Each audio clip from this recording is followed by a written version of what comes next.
It's really good too. I know. I was like, oh fuck, I totally forgot about these. Uh, Legends. Stories scattered through time. Mankind has grown quite fond of recounting the exploits of heroes and villains, forgetting so easily that we are remnants, byproducts of a forgotten past. Nature's wrath in hand, man lit their way through the darkness, and in the shadow's absence came strength, civilization, and more importantly, life. But even the most brilliant lights eventually flicker and die. And when they are gone, the darkness will return. Build your monuments to your so called free world, but take heed. There is no victory in strength. Victory is perhaps in the more simple things that we've long forgotten, things that require a small, more honest soul. Escapism is a myth. Our reality permeates all that we are, and there is no escaping reality, lest we tread into the Reaper's domain. I suggest rather that the worlds we craft with our own hands, the fantasy realms we escape to, are indeed the same reality, simply clothed. The reality we live in is at times too naked, too harsh, and too raw for the gentle boughs of society. When the ugliness of the world becomes too much to stare at, when its brutal gaze peers too far into our souls, we add a coat of paint, makeup for the psyche. At times, we dress up reality in an entirely new wardrobe, to the point where that harsh, naked truth is near unrecognizable beneath the mascara of metaphors and the lipstick of lies. It can be hard to stare at the naked truth like that. Some people get so comfortable looking at reality in its escapist form that they ignore what reality actually is. But the only way to clean reality, the only way to wash away the stink of the past, is to strip it down naked to its purest form and to wash it clean. Ladies, gentlemen, and everyone inside and out of the gender spectrum, my name is Dee, and welcome to the final season of Under the Pale Cold Sun, episode 13, The Sleepwalkers. With me, I have a wonderful coterie of kindred that we haven't seen in quite some time. So let's get reintroduced with them, starting with the lovely resident Toreador to my right, Rowan. Hello, lovely people. My name is Rowan. You can find me on the internet as at RedWhiteRP. My pronouns are they, she. And tonight I will be playing Resident Toreador Fiorentino de Causa, whose pronouns are they, them. And yeah, just had a very chillax year. And I'm excited to see all the definitely no shenanigans that we got up to. Of course not. Who would get into shenanigans in this game? Next up, we have the ever resolute venture of the group. Alicia, how are you? Hi, I'm Alicia. I play Victoria Beastel, who has continued to build her empire, as she is wont to do. Speaking of building, I believe the lovely Bo is up next. Mm-hmm. Hi there. I'm Bo, and I play Ray Renault, the Malkavian with two distinct perspectives on the world. And those two sides have had an interesting year, to say the least. To say the least. And next up, our ever curious cat, Darby. How are you? Doing well. My notes are fine. They're fine. But hi, I'm Darby. I use she, her pronouns, and today I'm playing Minerva. Tremere, who definitely didn't antagonize a single person all year. Nope. Single one. No. Why would she do anything? She's just been researching. Yep. And up. Up to. Yeah.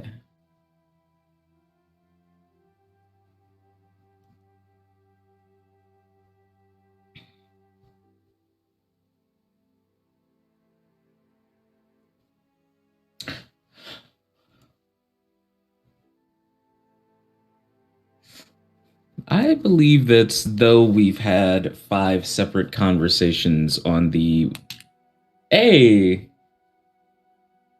wouldn't be a welcome back if there weren't tech gremlins abound.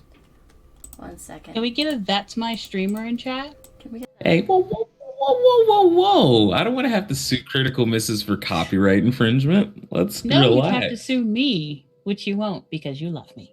That's incorrect. I will take you to court in a heartbeat. How dare you? You know what? I respect that, though.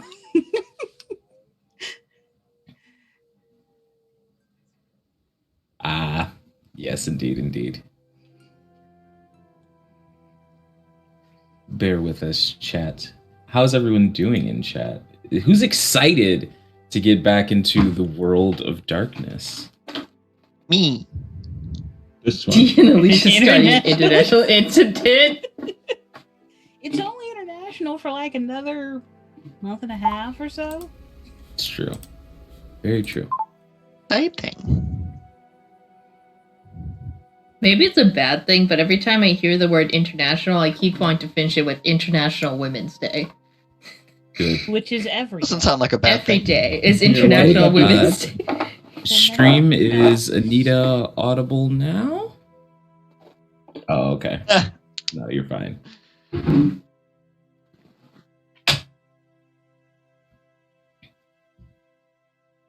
Ah, I see. No, you're completely fine. So some people were left out of the audio. Stop it. There's Oh, I got it. Only cool people are in the International Women's Day Discord. Yeah. that explains. Listen, a I know lot. I'm not cool. You don't have to rub it in. Yeah, seriously. No, I made it. It's. I made it my brand. I made a Discord channel server named All right, International can I Women's show you Day here? because everyone else in it when we started was not a woman except for me. I was like, Great. 1 I second. love that. I should be able to hear you all now. Hello, can you hear us all now? We can hear you. Hold on, I'm gonna Howdy, just cut howdy. the break really quick while I figure out exactly. Okay, that's fine. That's completely fine. Lovely people, You're isn't it? so Nice to fine. meet you. I'm going to use but I this can't break hear to anybody remember what that's Fee's in voice this chat is. right now. So just give me 1 moment.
There were a This- couple. This is a quick test to see if I can be heard on stream, but I'm probably going to be only heard out of the one side.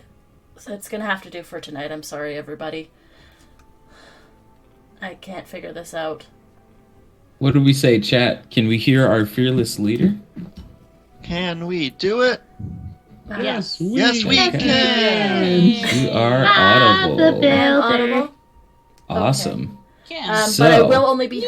You'll only be able to hear me out of one of your ears, and I'm really sorry for that. I'm trying to sort through my audio issues. It's just As long as everybody gonna be watches on the hassle. TV, it should be fine. Oh, yeah. As long as it doesn't make you too Very true. irritable. Stop it. Die. So, You can picking make up that where happen, we Dee. had. You're the GM. Yes, my name's Anita, and I play Genevieve Clark. That's who I am. We love you, Whatever. Anita. And she's amazing. Loves are okay. Our pronouns are It's she, fine. they. I'm gonna go sleep and die in my bed after this if anyone needs me. But yeah, Well, hey, you might sleep and die in your bed in this session. So, yay! Dean. What? previously, where we On last Avatar. left off with the last season of Pale Cold Sun, the last thing that the Coterie unfound, or uncovered, I should say, is what seemed to be a plot of some sort from an interesting vampire by the name of Hypnos, who revealed themselves to be quite old, and also out to reshape the world so that it is a paradise for kindred, as they believe that kindred are the next step in essentially the food chain. It was also revealed that a lot of the interactions that they have had and the kindred that they have come across have been part of Hypnos's plans. The odd thing that happens after this vision ends, both for Genevieve and Ray, is that nothing happens. You all are on edge, adrenaline filled, and preparing for some cataclysmic event of some form to happen, but there's nothing. And a day passes, and another day, then a week, then a month, then a year, and Detroit is oddly quiet. At some point, you all decide to sink back into whatever plans you had laid out before you, and perhaps new ones as well. But you hear nothing about Hypnos outwardly, nothing that reminds you of them. As this year begins to grade across, let's start with Fee.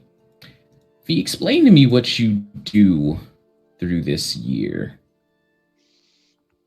Oh, well, see, Fee has had a rather chill year, not doing a whole lot. There was that one thing about, hunting down their sire to kill her, and spending a lot of time doing that. Also Okay. trying to find Hypnos and kill him. Fee's got a hit list now, so that's cool. Good. A lot of time partying too, because the world's gonna end, right? So why the fuck not?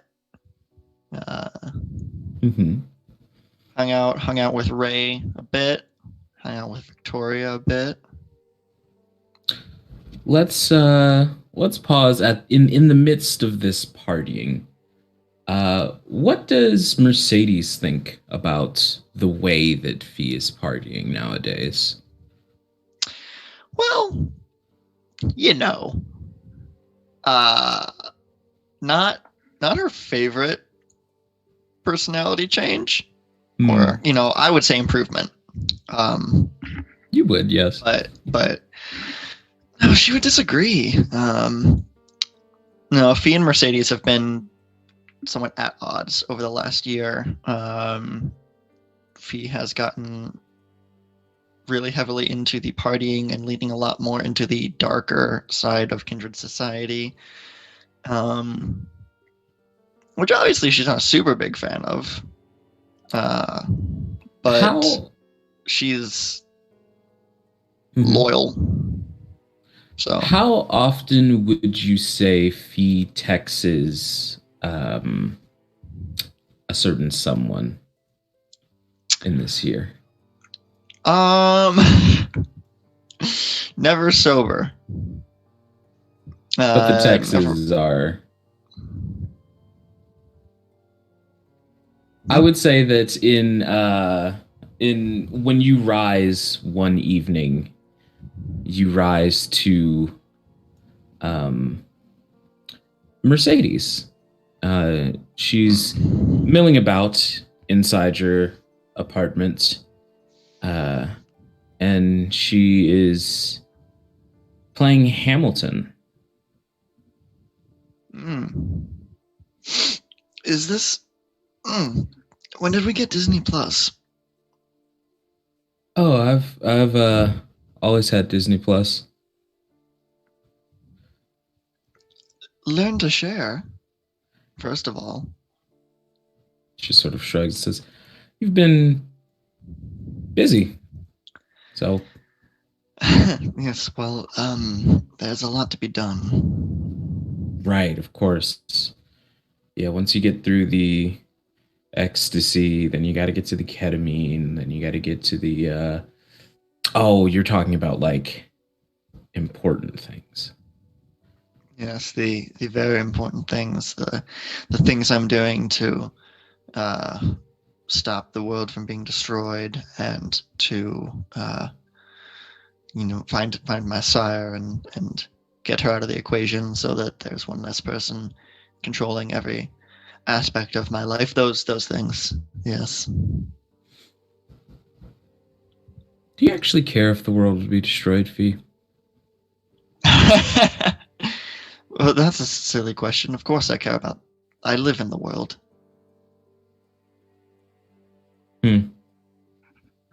And she will toss you your unlocked cell phone, and we'll All right, put well, that's rude. her jacket on. And as she's heading out the door, she says, "If you love this woman, go get her. What are you waiting for?" And then the door closes behind her. So you have been attempting to track down a Miss Kirla Edwards. Not that one. Let's find out how that's been going, shall we? Ooh, let's. Go ahead and roll me. What do I want this to be? Roll me streetwise and investigation.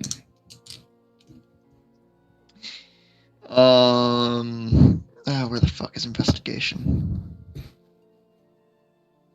Intelligence? Oh, investigation. Okay. Yes. What if that would be 0 dice? If that would be 0 dice, then you don't even know where to start looking for Kirla and I've been getting some help.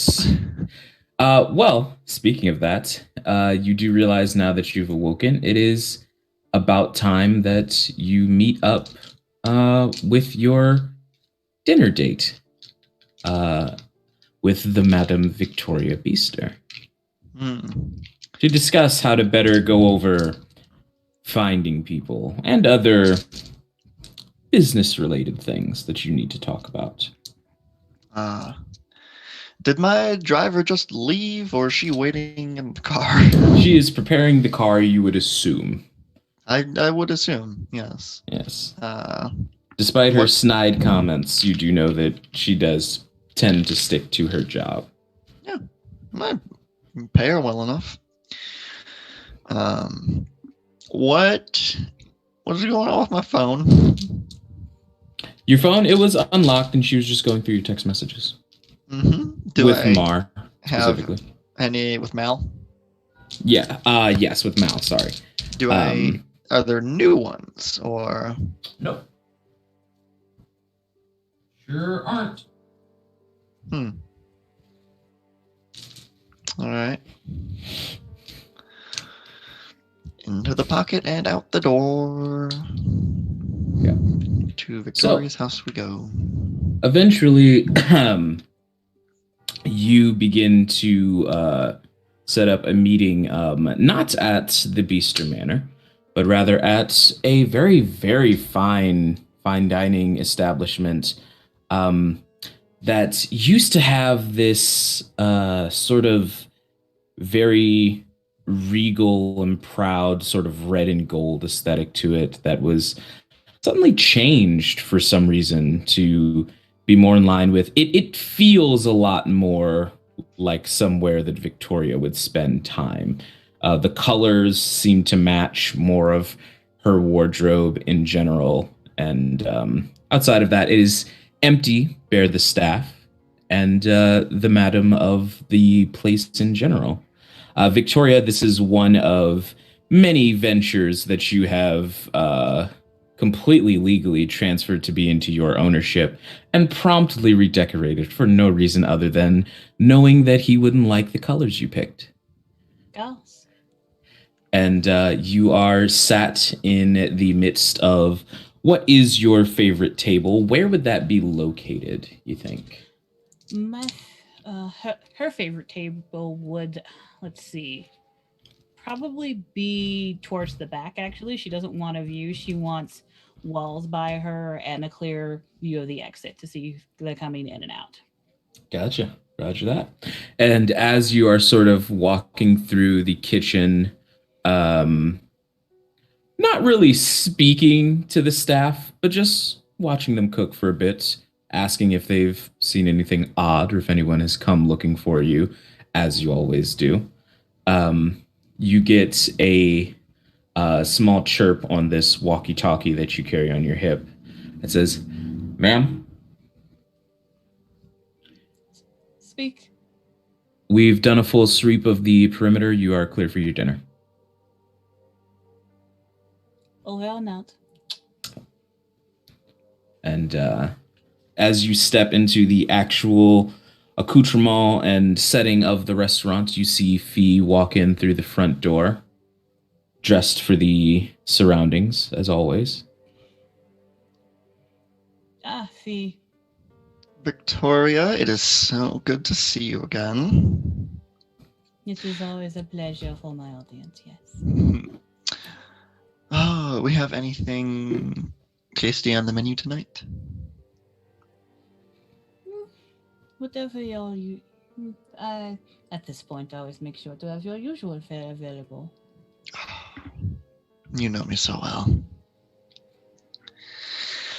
Oh, all right. I believe you had something we had to talk about, right? Yes. So out of character real quick. So obviously, Victoria is aware Fee is not so good with the investigation skills, That is correct. and Victoria is very good with the investigation So, skills. Victoria, I need you to make me a streetwise plus investigation check, and I need you to add 3 dice to that. Okay. For the resources that you have absorbed from the former king estate. Nice. Listen, Okay. point me to the right person and I can get any information I need from them.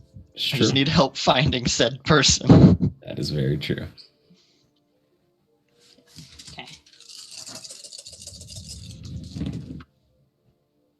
Okay. So 1, 2, 3, 4, 5. Okay. With 5 successes, you have had some luck in tracking down Kirla, but Jackson has hardly eluded you. You actually took it as quite a positive note when you realized that he's running from you. Kirla Edwards, however, has recently returned to the continental United States and is currently in the second city, in Chicago. Well, see, I have a bit of good news for you, as it were. That is my favorite kind. Your sire is in Chicago. Hmm. Hmm. Now, what could she be doing there? Probably trying some of that horrible casserole Zekel pizza. Ugh. Even as kind. I never understood it personally. Mm. Thank you. You have been a lot of help these last few months. I don't do things for charity. I expect you to work hard to repay. Oh yes, our deal regarding Miss Edwards'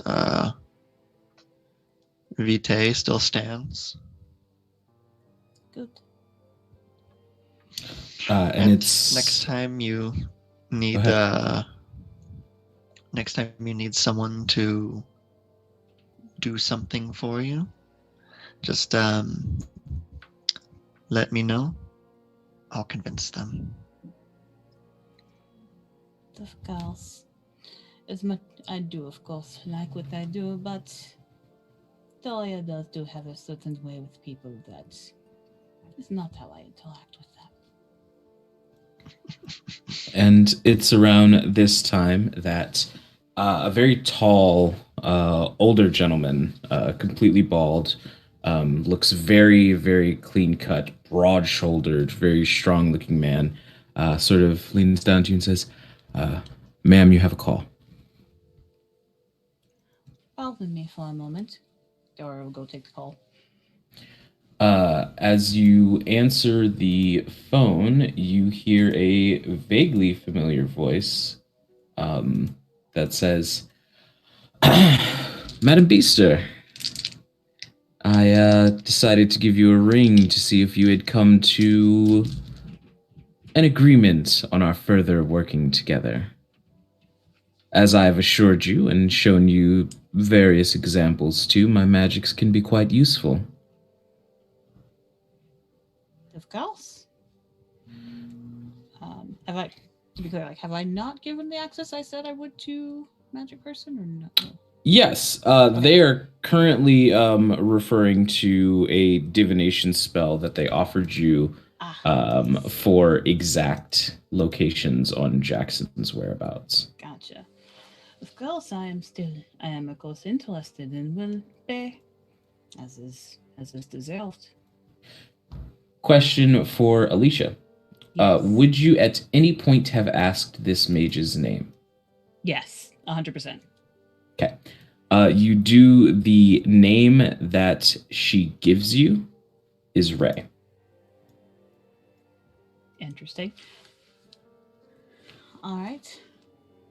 Well, of course, I want to continue our working relationship, and I would be quite interested in that piece of information. So, Then tell me you more would about you would likely be even more interested to know that Mr. King has contacted me recently. Oh, Azi. Yes, he wishes for me to put a bit of a probability hex on certain, what I would assume are very crucial bits of stock information, trying to refresh his funds, I would assume. I don't know that would hold much interest for you, considering why bet on a probability when there's a sure thing. And that is why I've called you with this information, madam. How would you like me to proceed? I could play both sides.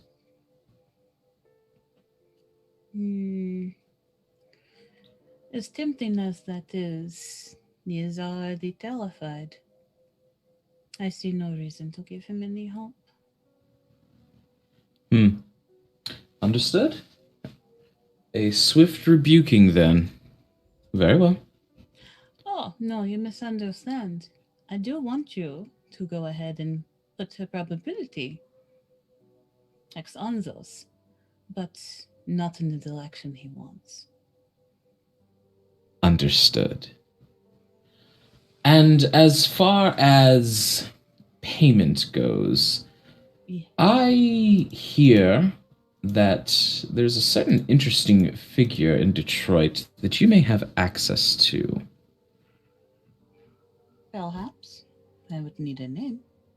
Ah, Title. I believe he currently goes by Edwin. Would you know how to get in contact with him? There is a possibility, but I would ask what the purpose is. Well, All my there's... contacts are valuable, you and yourself included. Of course.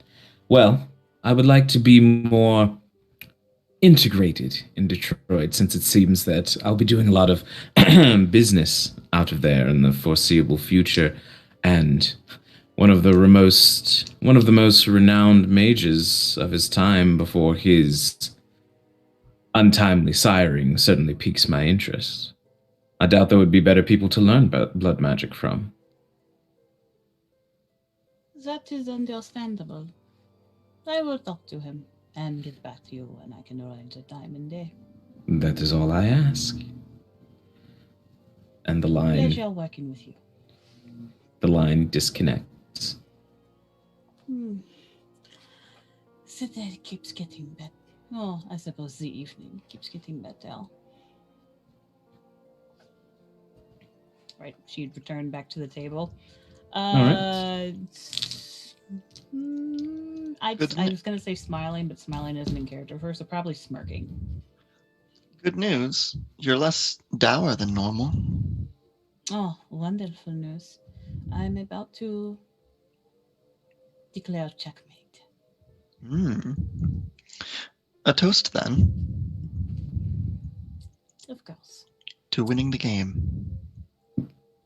And as the sound of the two glasses reverberate off of each other, that sort of ting sound, it reverberates through the shadow and the city of Detroit again and again until we are led to an apartment compound with a grass lot in between the different units and several people sitting cross-legged, including Minerva and I believe Ray, sitting in Bardoism lessons. And you see that Luna is sort of holding what is essentially a dowsing rod of some type that she periodically bangs another piece of metal against to make the refracting metallic sound. And she says, "Now remember, the most important part of Bardoism is beginning with yourself. You must forgive yourself for the things that you have done to survive. But you must also prevent yourself from stooping any lower than you must in order to make headway, to exist, to survive. Imagine a door that you have the strength to cross through, back into the beaming light. Do not leave the door closed. Help usher those beside you through as well. These are some of the core tenets of Bardoism." And as you're both sitting there, cross-legged, this is probably the 5th lesson that has been held on Bardoism. How many would you two say you've attended thus far? There have been 5 total. Probably. There's not a number required to be able to get the discipline. Okay. Minerva probably would go to all 5, though. She's a nerd. She likes going to classes, and if she can't go to class anymore, she'll go to these classes. I say, if you try and tell me Minerva did not have perfect attendance, then you're just wrong. Give me 1 second, I'll be right. So Coterie D&D. Coterie and D. Oh, you've ruined it. Don't ruin it.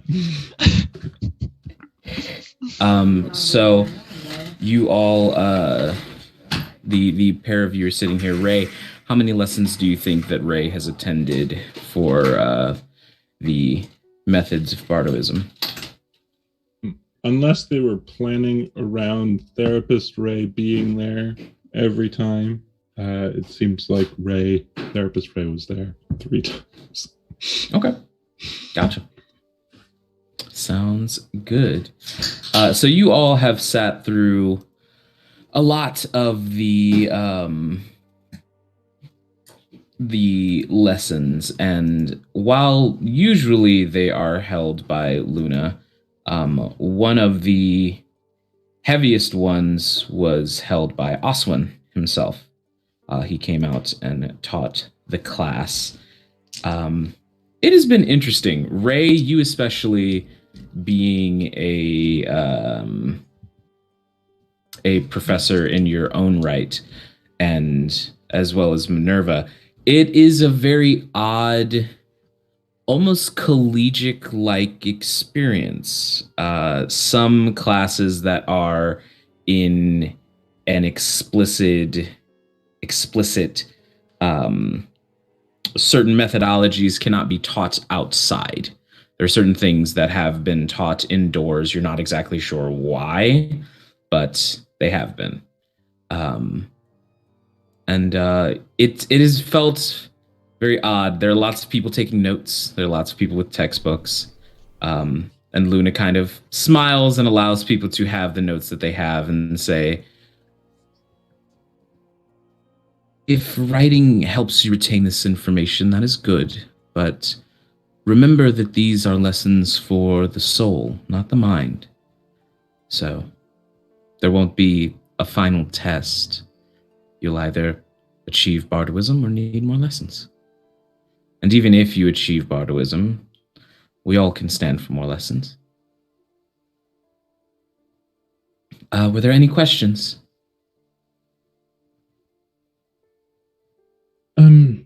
I had a question actually. Yes, of course.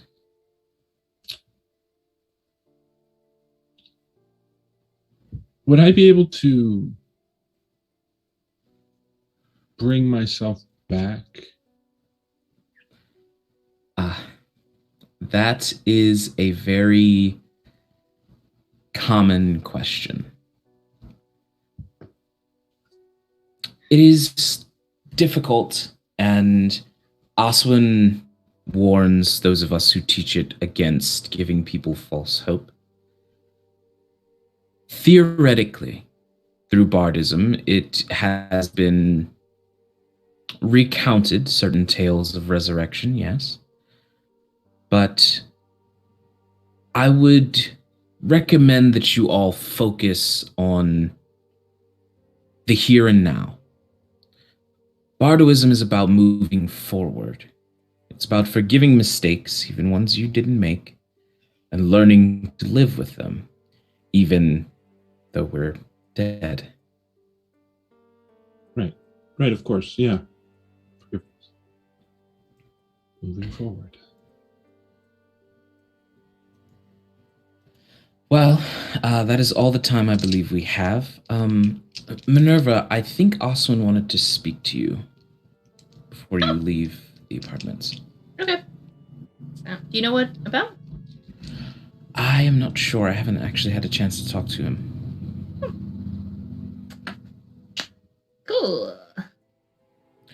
I'll wait for you by Minerva. the car because you're my ride. Yeah, no problem. Here, keys, if you want to turn on the radio or something. Oh, what time of year is it?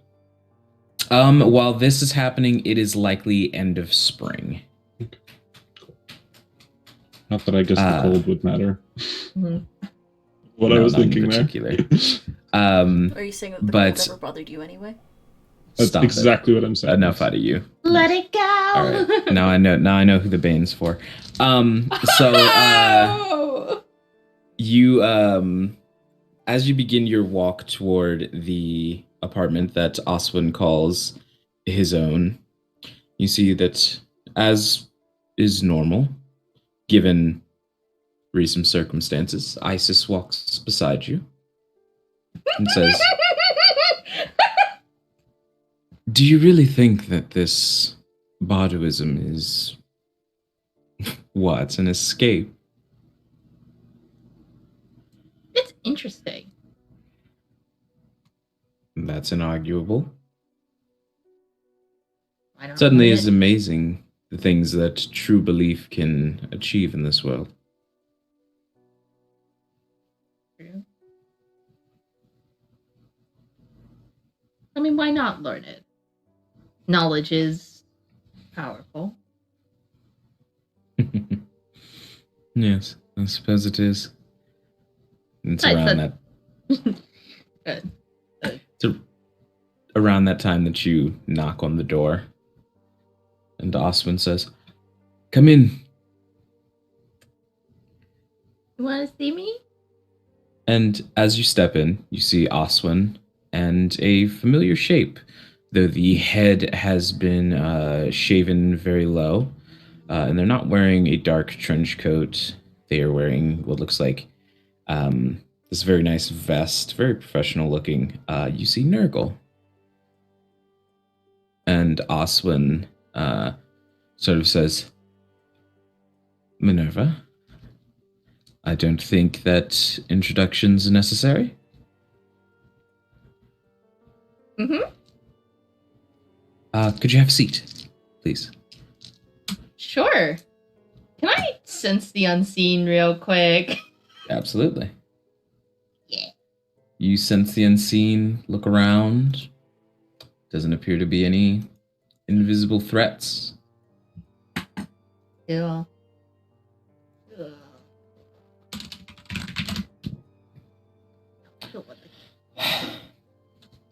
So,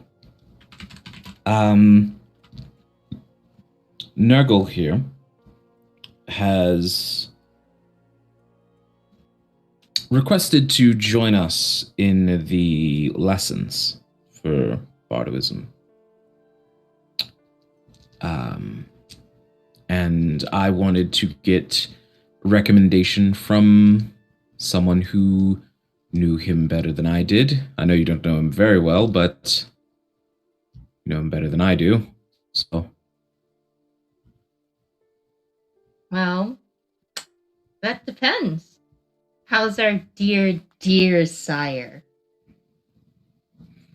and he looks at you and says, "The same." And why do you want to learn bardoism? Well, it's certainly interesting, isn't it? It is a type of magic, almost. It pushes the boundaries of what the kindred would consider a discipline. Intriguing. I'd like to know more. And does she know you're here? I don't believe that's any of your business.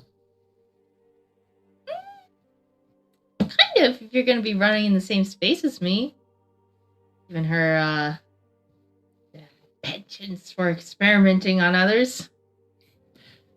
Minerva, you should know as well as anyone that, despite my allegiance with my sire, she does not control my every move.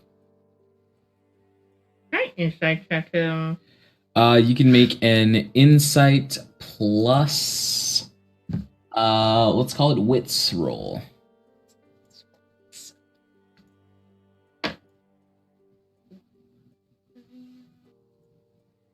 Where's my willpower right now? Currently, your willpower would actually be pretty well. Almost oddly. You're not exactly sure why. Perhaps it is a boon from someone in the multiverse, but Isis has been relatively lax with letting you just run around of your own accord. She appears to just be watching. Periodically, she'll ask you probing questions about Hypnos and whether or not you're worried about it, but outside of that. Cool. What'd you roll? 16. successes? 6 and above is a success. Yeah, 3 successes. 3 successes. He's hard to read. You are hearing the words and they sound sugar-coated, and it might be the truth, but it's hard to get an exact read on what he's actually here for, if that isn't what he's actually here for. I suppose I can't really stop you if you want to learn. Well, Right. Oswin sort of looks at you and says, well, that's not completely true. I am explicitly asking you whether or not he is stopped. If you don't believe this is someone who will use bardoism to better themselves, then they won't be joining our lessons.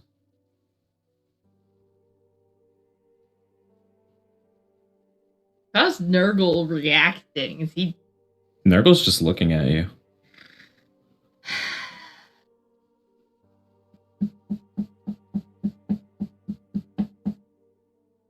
Fine. It's fine. If he wants to learn. And you see Oswin smile and Nurgle frown and go, come on. Oswin beckons to Nurgle and he... Alright, maybe she's further along than I thought. And you see shadows begin to drift down the form of Nurgle, and Leopold sits there, sort of looking you up and down and go, well, she could be further along, let's be honest. And you see him retrieve what just looks like a folded, crumpled 20 and hand it to Oswin. And Oswin stands up and strides over to you and says, now, Minerva. Mm-hmm. I understand that you are not here explicitly for what bardoism represents. We have had this talk before, and I understand that your curiosity is what leads you down this path, but I'm hoping that through the lessons with myself and with Luna that you will see something in bardoism that will stick with you. And I just want you to remember, we are very dangerous creatures. And you are smart, which makes you even more dangerous. I would tell you to hesitate making yourself judge, jury, and executioner if the time were to come.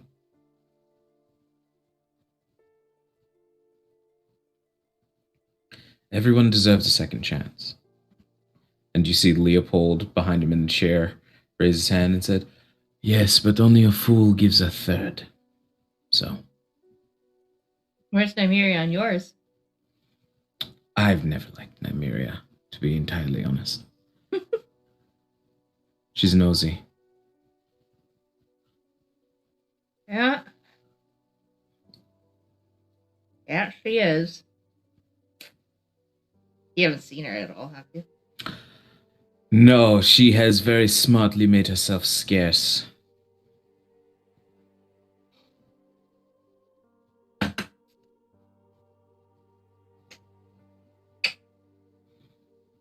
Yeah. And Oswin sort of nods and says, well, that is certainly all that I had for you. Please, how are the lessons going? How's Ray? Seems good, I guess. Something to focus on, and, you know, I mean, I feel like a lot of the lessons perhaps reverberates with them, or what Therapist Ray very much would like. Of course, of course. The hedonist did... I don't know if you could call it sitting in on a class. They came through and it looked like they listened for a brief spot of time, but I think they quickly got bored. I don't know if that's a failure on me as the teacher or It's just how they are. Be how they are. As well. Either way, thank you for your time. Apologies for the impromptu test of sorts, but No reason. Is there any reason now of all time? not in particular. Okay. Well, be anything else? And hey, Leopold, if you get your hands on that book again, is Isis still standing next to me? Isis is standing behind both of them, just watching you talk to them. Oh, and they don't see her at all? You after the events of the vision, the next evening that you awoke, Isis was there and she's never left your vision since.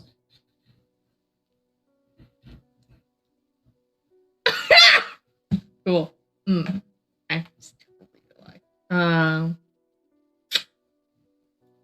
Yeah, no, if you ever get that book again, because I'm pretty sure she'd like it back. Just gonna point in between them. And who's that?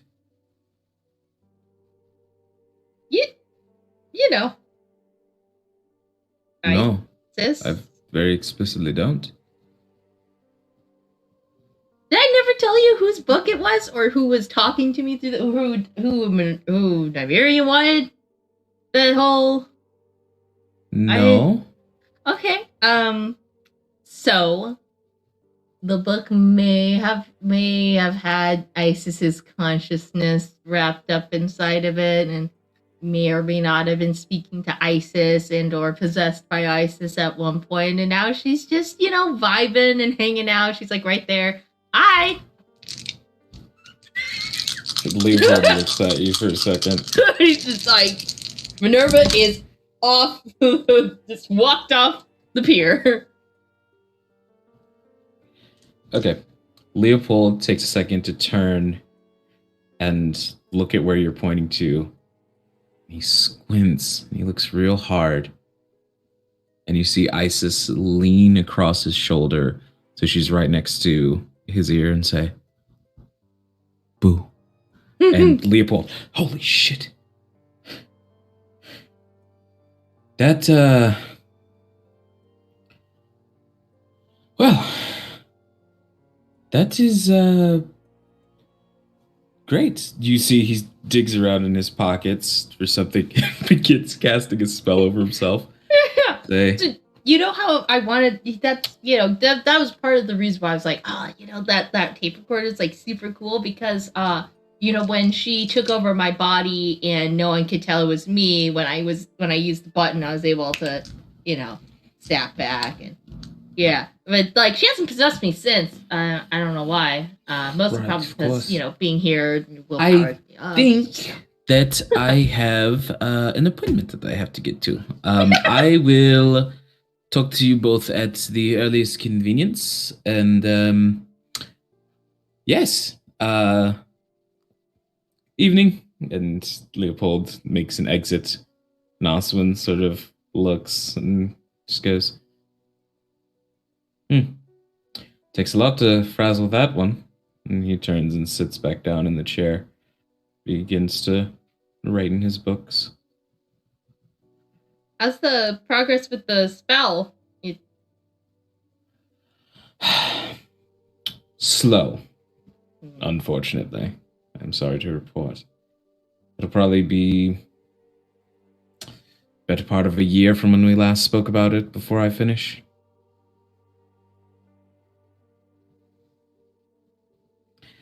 Well, if you ever need help. Yes, I'm sure you'll be the first person I call. Oh, I don't mean any disrespect, Minerva, but you have a tendency to stick your hands in places you shouldn't. Yeah, that's fair. No offense taken. No. Just be careful that you don't end up sticking them into a fire ant hive. I've been wondering if us kindred can feel that because we're like fire ants, right? Like. Good evening, Minerva. Good evening. Anyways, bye. See you next week.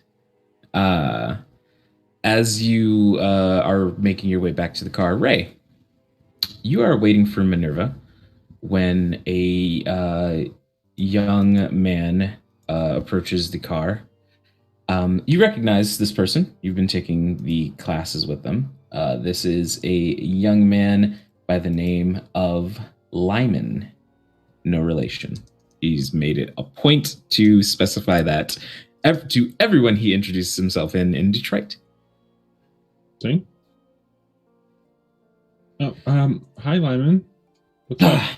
Professor, I just wanted to say thanks for helping me, sharing your notes with me. There was a session that I missed in between this lesson. It's crazy in between this and school and trying not to eat people. Right. So I appreciate the help. I had a question about Kindred. So we can go into the sun and not immediately be turned into ash. So by that logic, if I wear just like really heavy clothes, could I like go outside?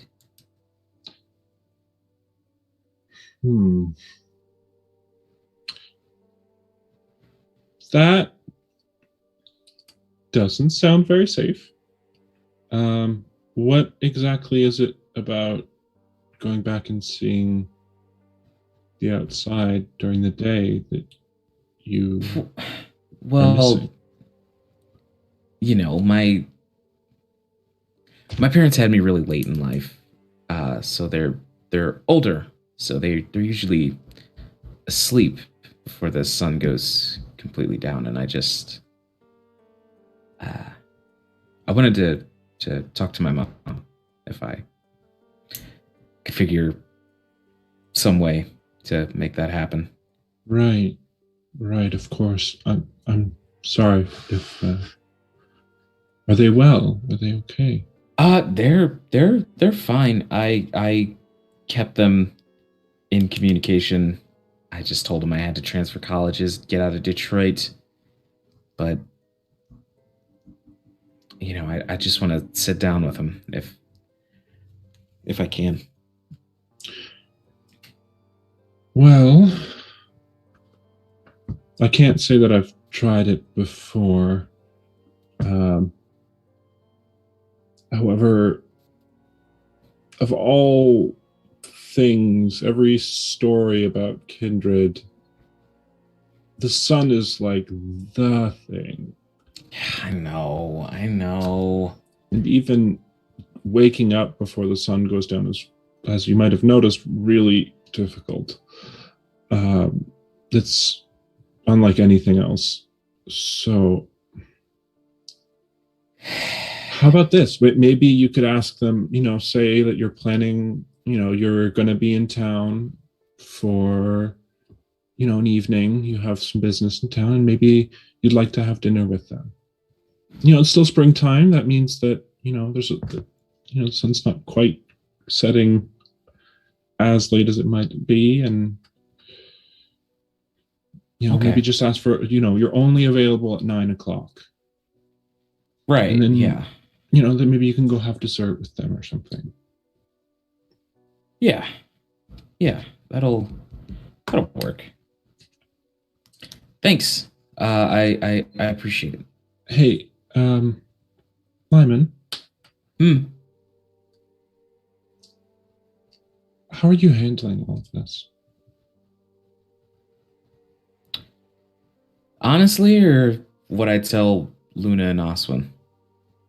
I would, I'd love it if you'd be willing to be honest with me.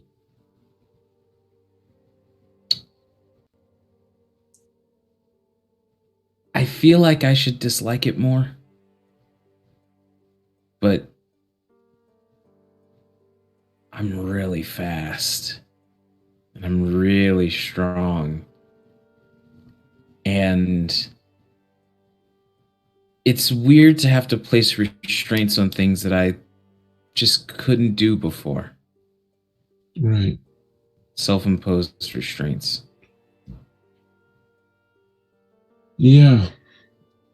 It's like being given the power of a god overnight. Yeah. It's tempting. To say the least. Well, I gotta catch. There's only one bus left, so I gotta hightail it. Okay. But I will see you next class. Yeah, of course. And let me know how things go with your parents. I will. And you see they scurry down the street to a nearby bus stop. I have a horrible feeling about this. Why? Vibing. Oh, no reason. Random person comes up to me and talks to me about their parents. Okay. Who has family? Kindred have family? Ray has family. Oh, crazy. I'm gonna go inside and go see Oswin, if possible. Okay. So you kind of walk past Minerva as she's making her way to the car. Hey, yeah, 1 second. Oh, do you have a key? So I'm going to turn on the... Yeah. Yeah. They're playing Magic Flute on the radio. And you knock, and Oswin says, "Come in." Hi, Oswin. Ray, so hello. I ran into Lyman on the way out. Mm-hmm. I got a weird feeling. He was missing his parents and wanted to see them and was trying to find a way around it. So I tried to, give some advice around that, but I just got this weird feeling. And I know, as you might remember, what it's like when you first start.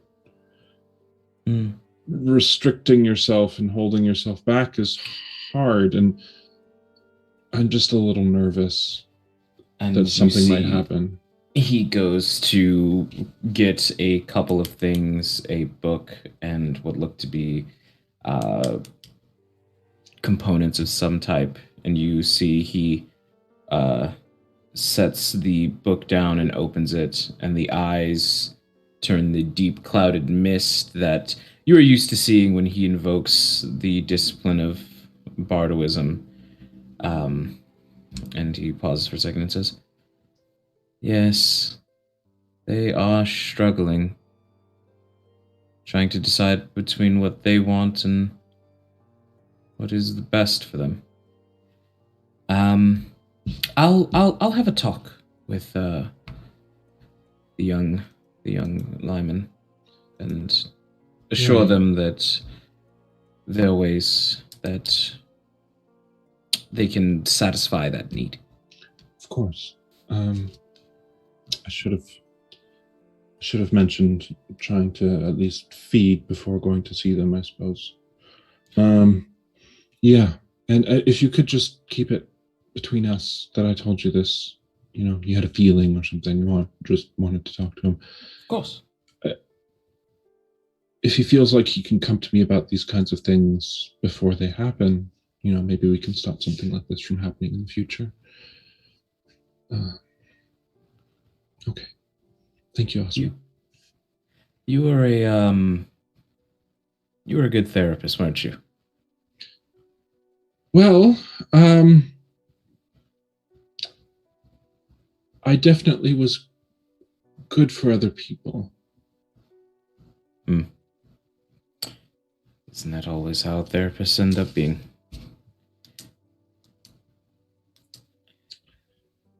Anyway. Have a good evening. You as well. And Ray's gonna go back and meet up with Minerva. Head home.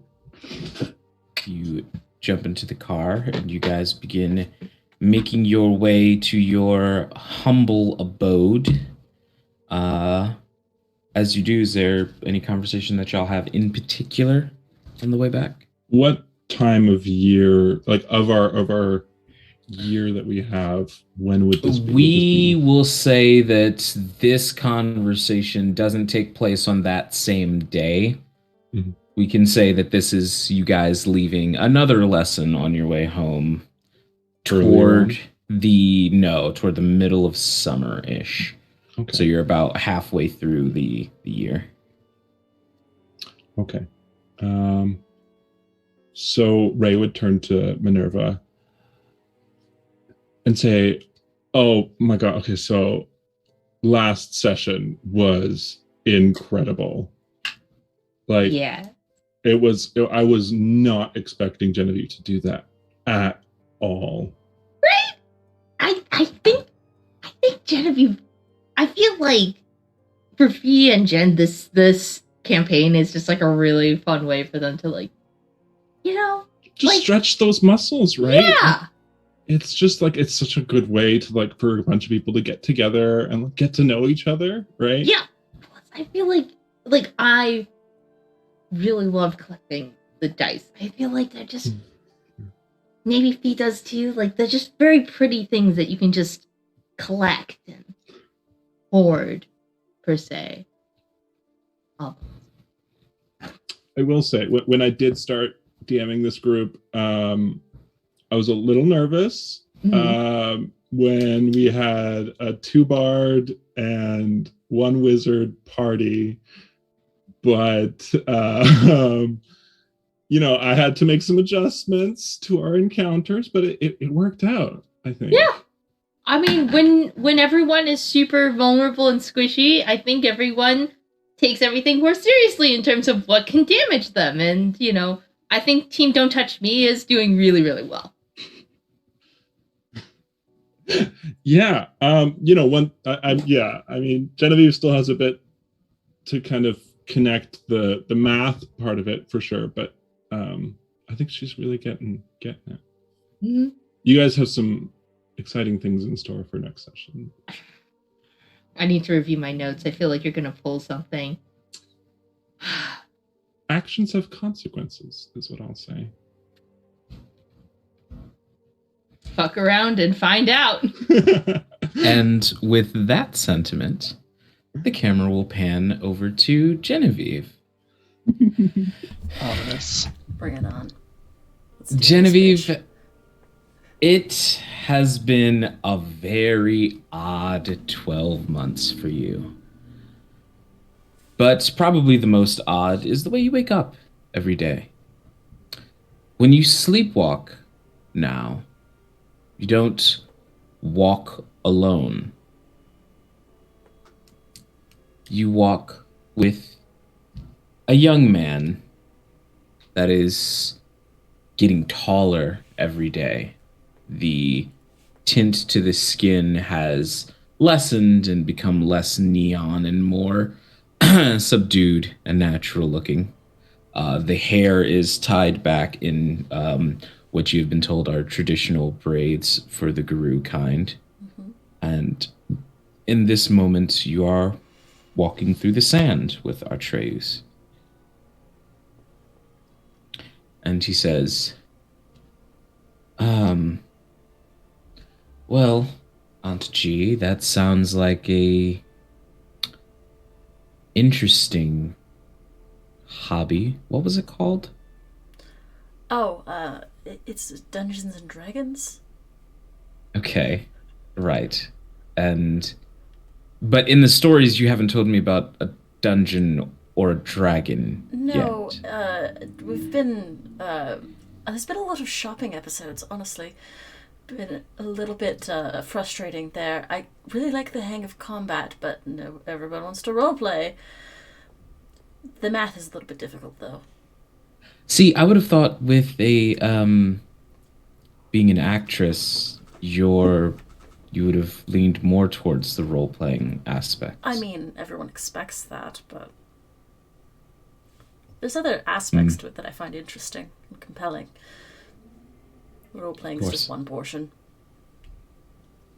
It was really just sort of my in point, and then everything else after that sort of expanded. And you see that he is stopped dead in the sand, as he always does when you get to this point in the night walk. And he looks at you and says, "Every time I hope that it won't be standing there." And you see, off in the distance, yet somehow sparklingly clear as though it is 2 feet away from you to the sand, there is the head of the Cheshire Cat sat atop the dusk-colored body as Charlie beckons you. There's no helping it. I had to do what I had to do. No, that is not true. And you see he takes both of your hands and says, "Stop telling yourself that. You didn't have to save me. And you did." I wasn't about to let you die. And I'll touch Atrew's face. He's cold. And he nods and says, "We'll figure out a way to walk without him at some point." He'll call me when the time is right, but for now we can enjoy our walks. Right. Just ignore the thing that lives inside my blood now. Right. And you both turn and you watch the sun disappear between the water as you wake up in front of this large open window with no curtains. And you realize the sun hasn't completely set.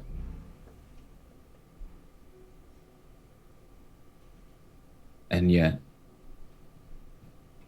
you're fine. Behind you, sitting in Victoria's chair, as it turns, you see Charlie, and they say, "This is the type of thing that I could gift you, Genevieve. Another day in the sun, with him by your side, no less.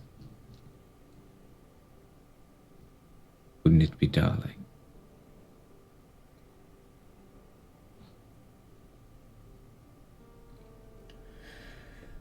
I think I've already accepted enough gifts from you. Perhaps next time, then. And the curtains shut, and your eyes open again. And you can tell this time you are actually awake. You are in the laundry room of the Justine estate.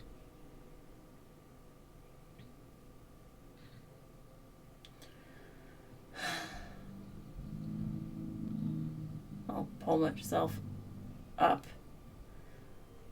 and unload the laundry machine. Yep. And then go back to my room. All right. And what else has the lovely Genevieve gotten into across this year? Genevieve has been trying to piece together this massive web of conspiracy and intrigue that has been set before them. Has gone a little bit off the deep end, looking up myths and legends and occult practices, just trying to figure out exactly how this will start and how to stop it.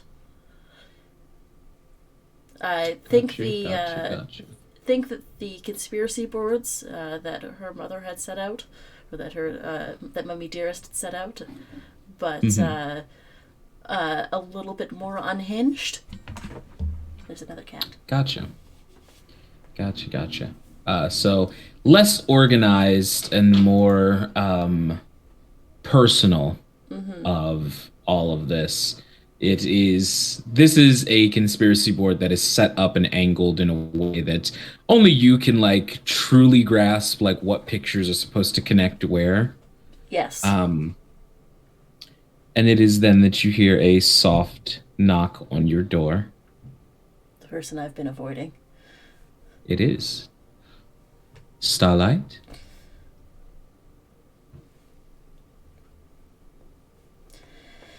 Yes. I have news from Paris.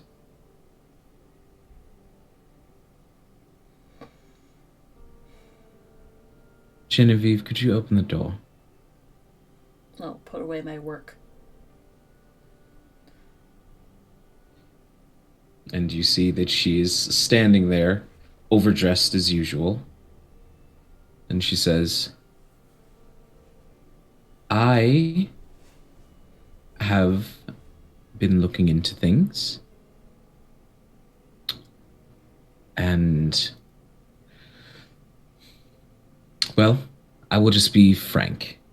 I understand that we have done some growing apart in the last few months due to revelations.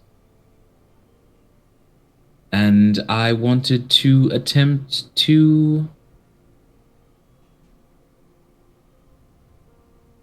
repair things, if at all possible.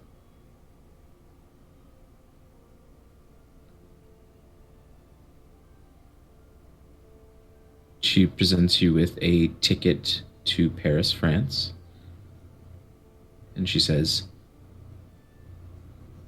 I found Kara.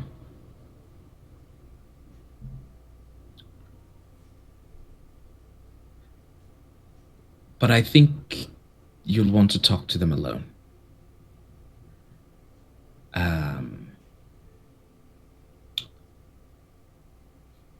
So, yes, I suppose that's all.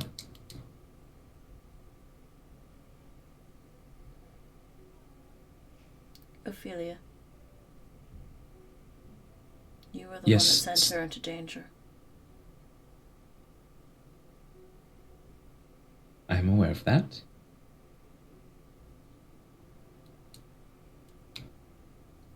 One day there will be consequences.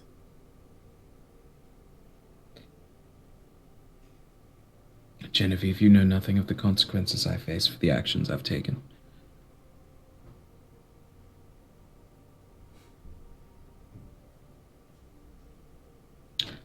I am sorry if you have lost what little faith you did have in me, but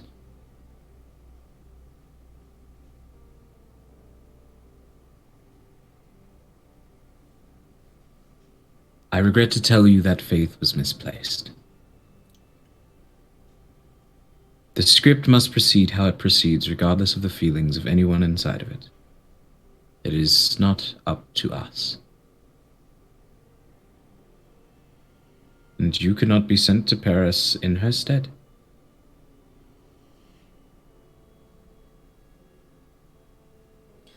Is that what you told yourself when you stole me off that pier?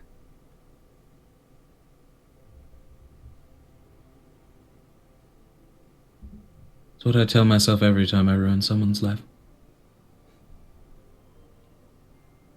Does it help you rest better? Easier? No. No, it doesn't. Then why do you keep saying it? It's in the script. Don't be afraid to improvise every once in a while. Improvising is a gift left to the actors, unfortunately, not the director. I have higher powers to answer to. She will set the ticket down on your wardrobe or desk and will say, She'll be excited to see you. And she will exit the room. Genevieve's gonna look at the ticket for a good long time.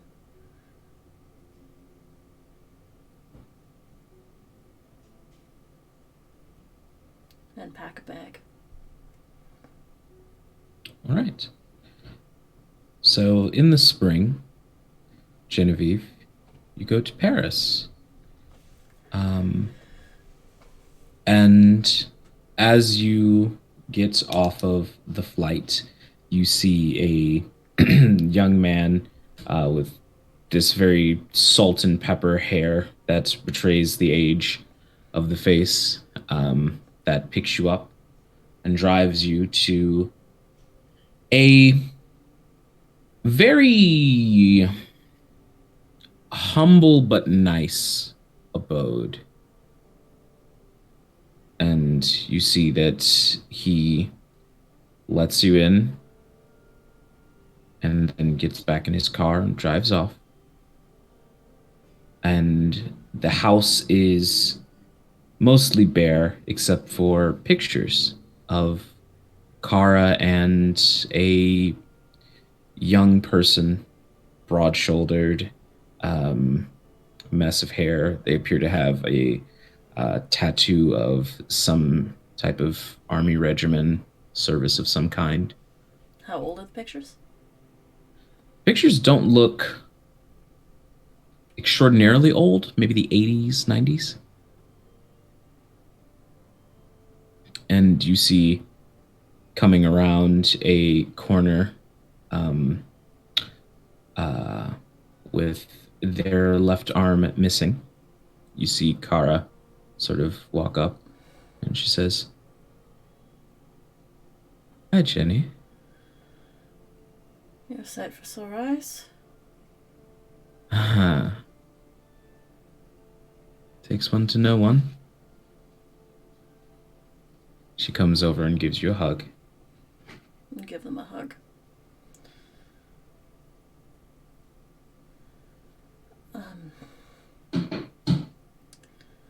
I'm guessing that whatever I saw in that video did that to you?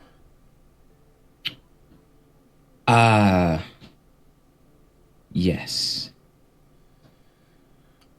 Sorry to be insensitive. There's no need. I've made peace with it.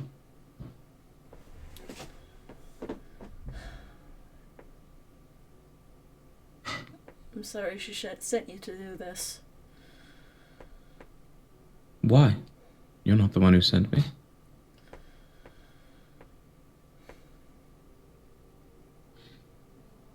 Do you know why I recontacted a woman that I desperately hate? Why? Because you need a break. And you see she takes the TV remote and turns it on to some of the investigative crime shows that you all watched, that you both watched when you were in Detroit. And she said, and she takes your bag out of your hand, "You are going to have a break in Pelly." And she takes the bag and disappears around the corner. Bless you. And you spend an extended period of time in Paris doing nothing. And much to your happiness, nothing happens. The sleepwalking still happens, the conversation with the Atreus. You hold your D&D sessions with you beaming in from Zoom. And outside of that, you just take like a few months off. But when Sissy Dearest isn't watching, is still going to be working on this massive conspiracy theory because that got packed. Which you of course brought with you. Give me 1 second. You also still zoom in for D&D, right? Obviously, yeah. Yeah, okay. She said that. Campaign's really picking up. Yeah, we should stream it. I don't know about Charlie streaming. could help with that.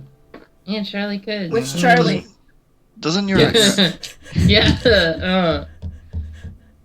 doesn't your asshole neighbor do that? I want to distance myself from him as much as possible. He's not too bad, I guess.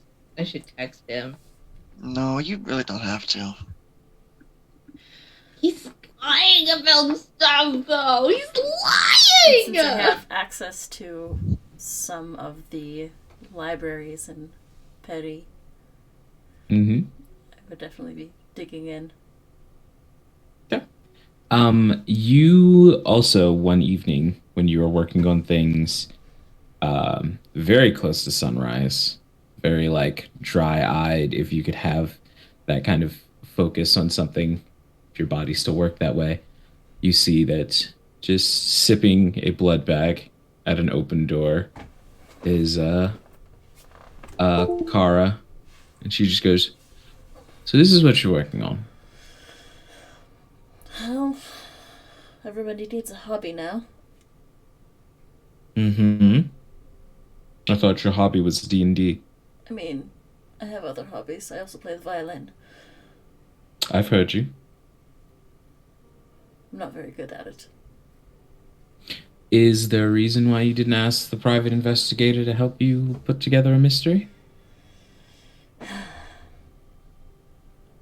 This felt like a personal stakes, mind you.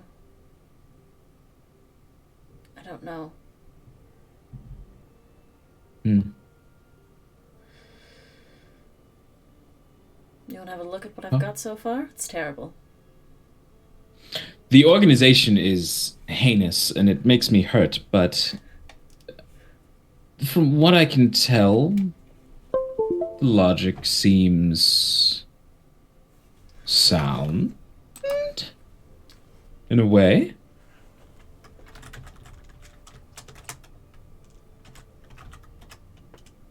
What exactly have you been working on in explicit details?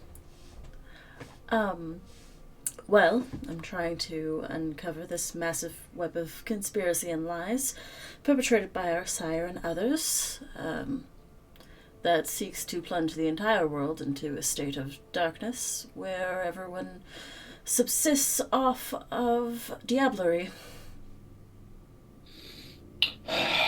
And she sets the blood bag down and goes, "Okay. Well, let's start with Ophelia. She fancies herself a victim. Yes? I believe that it makes sense, all things considered, that she would be in the center of this web of conspiracies, but I don't know that we should focus on her as much as we should focus on Hypnos. Hypnos definitely is the ringleader in all of this, and it seems they've been around for Clearly. quite some time.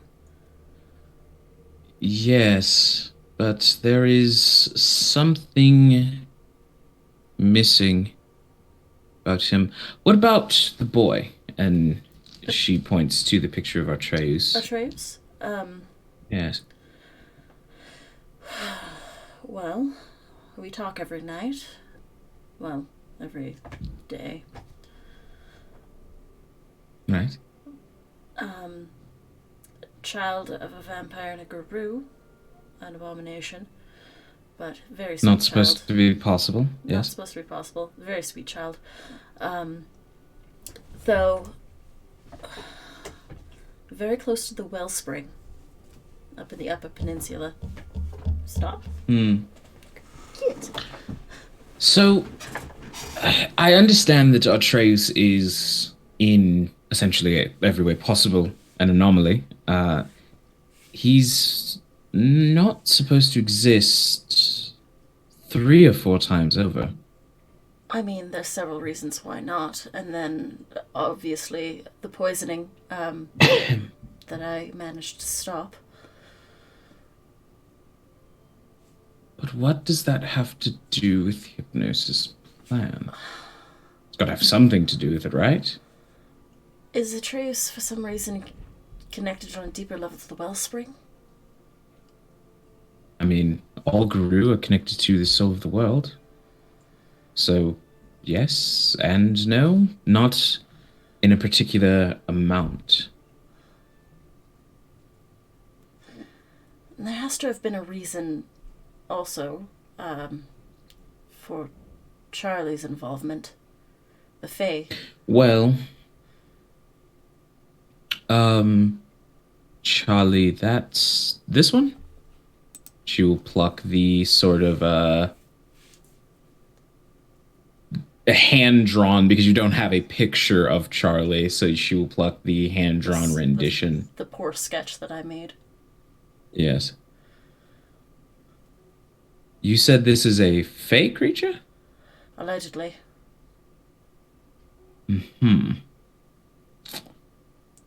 Well, first thing we're going to have to do is you need twine, because it's bringing me actual mental pain. Okay, so hear me out. The reason why this is so disorganized is because I needed to generally take it all down in a hurry so that Mummy Dearest wouldn't see it. I see. Well, this is a safe place for this to live, and like all good mysteries, you are going to need a title. And she reaches out with a pen, and she writes at the top of your conspiracy board, the Atreus Paradox. And it's around that time that you've been in Paris for an extended period of time. You are all now in the fall, beginning of winter. The harvest season is just coming to a close. Things are getting cold. And there is one night where you all go to the black void of rest that is sleep for you at this point. But it is not just a black void. You see the streets and curvature of Detroit in front of you. The stoplights all flashing yellow. You look to your left and your right, and you see your coterie. And you see Edwin. And you see Artreus. And the prince. And then the first snowfall of the year touches the concrete, and you all open your eyes. My coterie, you've just had a dream. And that's where we're going to take our first break. What? That's not... Yes, for anyone playing the home game, that is very much not supposed to happen. I miss my black void. It's familiar and comfy. I miss it. God bless. We've avoided such dreams until recently. I will be the reason for your death. Bring it! I give you ammunition. Use it against Is me. that your But- raison d'être now? Is it? With that having been said, we are going to go take a quick break, get up, stretch, get some refreshments, and we encourage you to do the same. Get some water, get some snacks, settle in, and we will be back very, very soon. See you in a bit. See you then.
and welcome back, you lovely people, to more of Under the Pale Cold Sun. Last we left, our coterie was all taken aback by a dream that they had, which should not be possible for a myriad of reasons.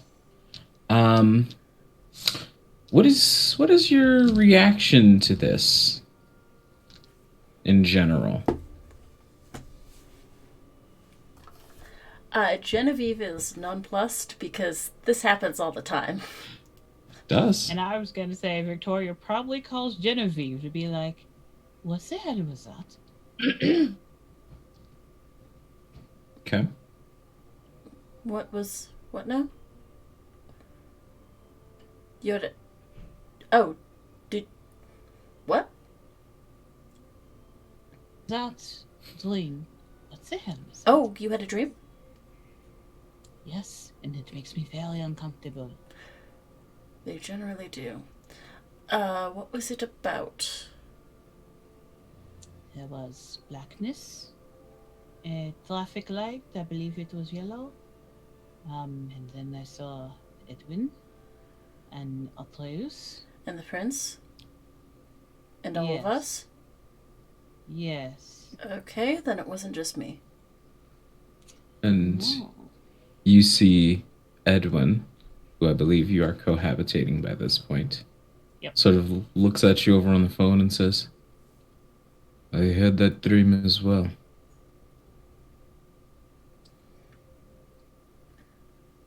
Interesting. That we're all having dreams all of a sudden. Is it interesting or is it troubling? Well, seeing as that we're dealing with hypnos, it's a little bit of both. Yes. I believe you made some grandiose claim of he thinks he subsists on the dreams of other kindred. Correct. What? So what stopped him last night? Oh, that's troubling. That's very troubling.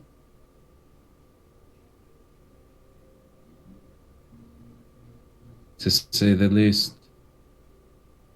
And you see that he begins pulling on his suit jacket and says, well, if that's the case, then, I think it is time that Minerva gets some lessons. Victoria would have mentioned Magic Ray to Edwin. Perhaps we should contact the prince as well, and the rest of the coterie to see if this is a all of us thing. While that's happening, you, Minerva definitely would have heard from the other room. Did you just have a dream? What the fuck? Oh, Minerva definitely was talking to Isis like, what the fuck? Yes. Did you? Yeah, I mean, I was there. We had the same. We had the same dream. We were in the same. I didn't know that was possible. How? The others were in it too. You think they were in it? Probably. We should call. Has this ever happened before? She's talking to Isis in the corner. Wherever Isis is right now, she's just like. Have you told Ray that Isis is there constantly? Oh, that's a good question. In that case, she did not ask Isis that, and she did not tell Ray. Got it. Yeah. Gotcha. Interesting. Yeah.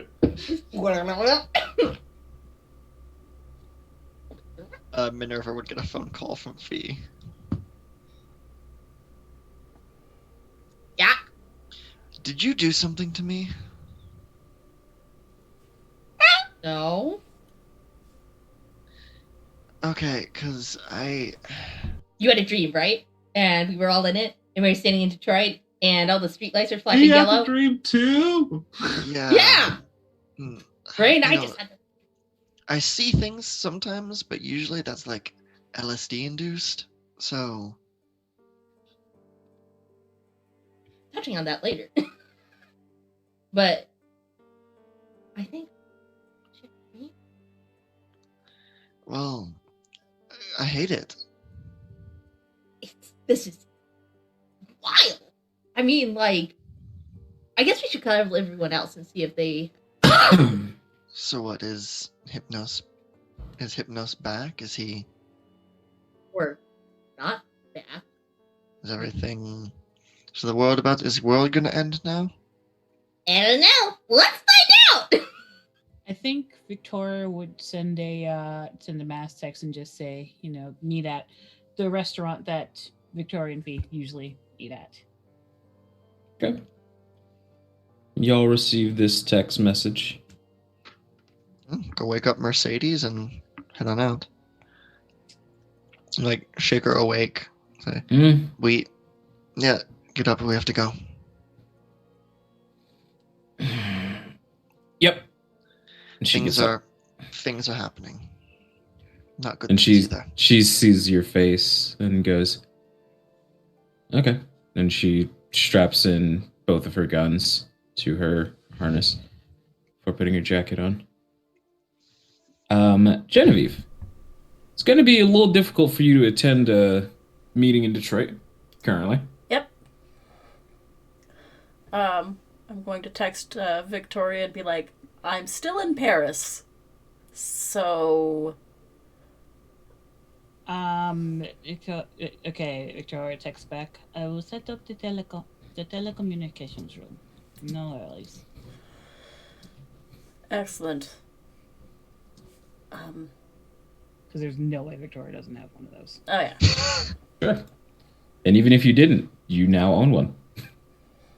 Because you would then buy it and say, hey, I want this now. Yeah, now it's mine. It's mine now. Exactly. Eventually, you all convene at the restaurant in question. And go ahead. Could I have talked to Mercedes a little bit before? Sure. So in the car, if you would just turn to her and ask, I don't think I've asked this before, but do you still dream? Yeah. Hmm. I mean, I have mostly nightmares. That's why I don't sleep much in the first place, but that has nothing to do with... Right. Well, that would be something to talk to Ray about, not me. But okay. Guess that's one of the perks you get to keep, only going halfway. Yeah, it's great. Love it. I don't miss them. There are things I do miss. Turns out, dreams are not one of them. The nothing, it's very... I know what it's going to be every night. I know what it's going to be, and... Anyways, sorry. Don't be. All right. And as you all begin to make your way to the restaurant in question, Genevieve, you having Kara help you set up a Zoom call because Genevieve does not know how to do that. And you all convene. Genevieve does it for D&D. She's learned. Okay. That's Okay. true. I just what? know that That's Genevieve is technologically challenged, so if she's figured it out, then She's figured it out. She's figured out how to click a Okay. link that gets sent in an email. How many Okay. experience points did that cost? It cost me. Probably all of them. Cost me all of them. Yeah, I would imagine that is something. She's But, still two-finger types. naturally. But- Once But a hunting faster. pecker, Always. you can't shrug off being a No, hunting pecker. no. That's in. That's- Using your Jeans. speed to like quickly hunt and peck across the keyboard. Oh, God. Celerity, like That's the best use of celerity I've ever heard of. It's for old I use vampires to celerity to type. text faster. Oh my god. But Question: do we invite the prince to this meeting? you didn't invite her, but they're there Yeah, that sounds about right. with Edwin. Maybe yeah, Um, like it was a, Eddie. probably. Don't call him that. And as you all arrive, you see that the prince walks to the crosses the threshold and sees Victoria. And Victoria, this is the first time that any of you have seen the prince in quite a while. And you see Victoria. She approaches you and will curtsy and say, "Baroness, Once, thank you for your lodgings." of course. And as the rest of the coterie arrives and begins to take their seats, the prince folds her hands and says, "So, that was quite a peculiar evening." Yes, I'm not one for group activities, especially when they are dreaming. Not something I'm unused to, but I'm never used to sharing them. Any advice on how to make them stop? Well, Edwin brings up a good point. If Hypnos was the one stopping the dreams of every kindred, why did they start again? Maybe he's dead. That is Oh, honey.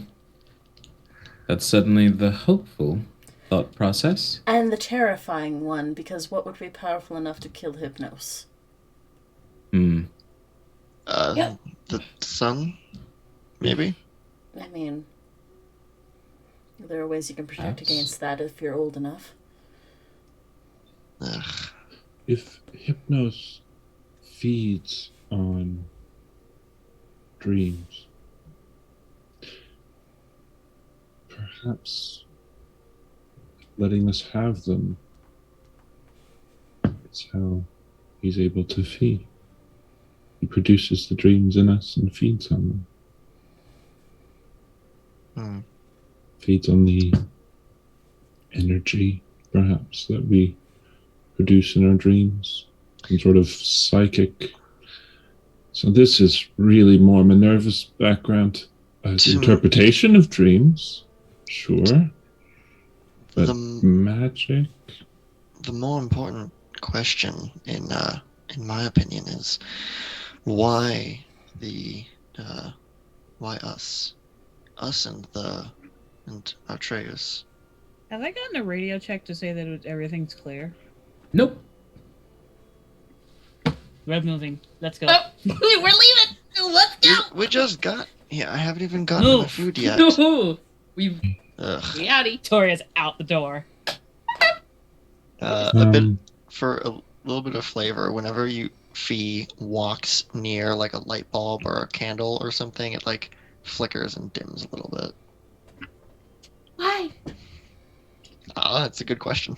Why? Gonna have to ask Who you knows? that. Could be anything. Yeah. Tell me why? Oh, Why? I immediately forgot to spend my experience. Oh, right, we can move. Boy, what's wrong? Where are we going?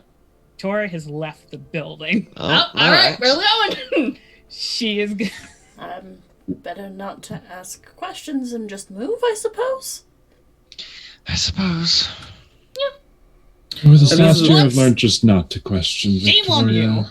Yeah, I'm not questioning Victoria's methods. Were just When Question. the paranoid Ventru tells you to leave the building, generally it's a good idea to leave the building. Yeah. Which Ray was in the dream? Both Separately or together? separately. Like in separate. Mhm. Did they look like each other, but dressed Yeah. slightly different? Okay. Outside of their personal preferences. Okay. Interesting. Cool. Tight. What's Awesome. ISIS Is it doing? cool? Is it tight? No doubt, no doubt. Isis is smiling and just watching everyone scurry and run. And Tight panic. like a noose. Okay. You step outside. Yep. Edwin is close behind you.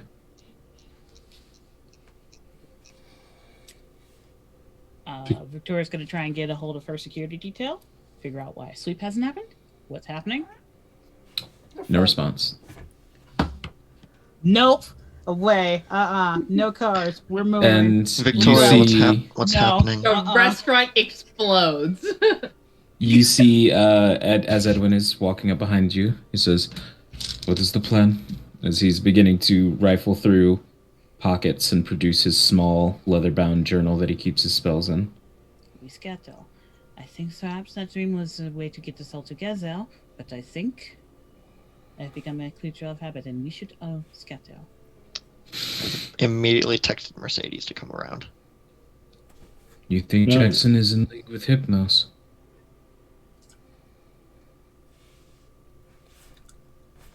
I can arrange dreams like that and take out my security detail when I know everything was fine just yesterday night is someone not to take lightly. Oh yeah, Genevieve's not actually there. Genevieve's just on a call, like wondering what the hell is That is- happening. that- Genevieve's just that on a is correct. screen, looking All, as everybody correct. leaves. I'll call I'll like Zoom Genevieve so that way, on my phone. No, it's perfect because you can tell us Just- if the building actually blows up. So no, Victoria thought of that. It's like, no, you're not here. That's fine. I'll Zoom her on my phone and just have her held up. Can I heighten senses and rapid reflexes? Just have those on. Actually, Victoria will be doing the Passive. same thing. Yeah. Sure. Just to get the... Edwin will turn abruptly and stop Minerva with a hand to the chest, and then will begin muttering an incantation, and the skin will turn to dust for a second. Like it will get this ashen look to it with the crackles coming up over the lapels, and the expression fades and says, "Go on."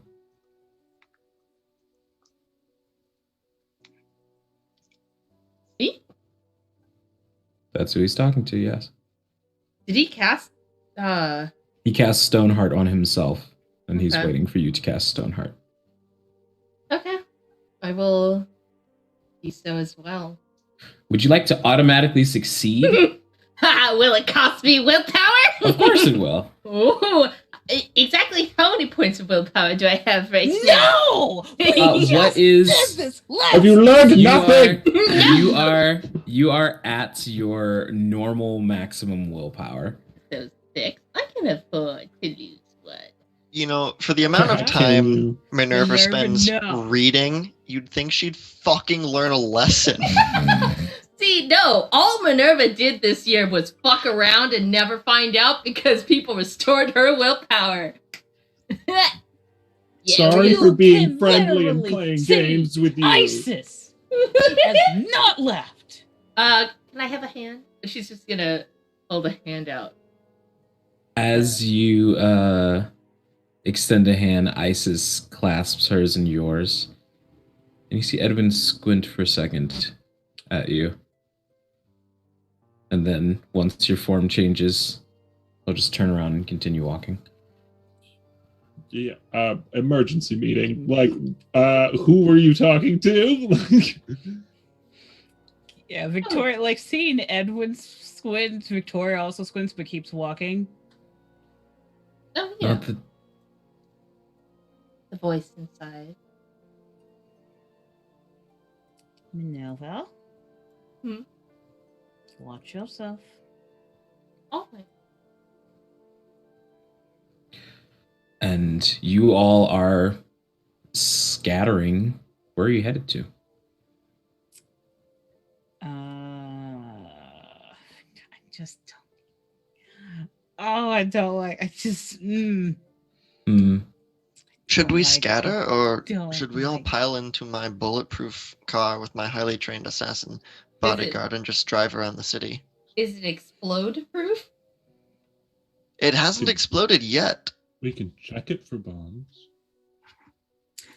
Can I I mean, get I- a? And so before this whole thing happened, there was one question I was going to ask, and it was Mhm. in terms of like how many points would I need to spend to have Ed Munn as my retainer, because she wants to have Edmund in her play, especially considering the half and half thing she feels real bad about.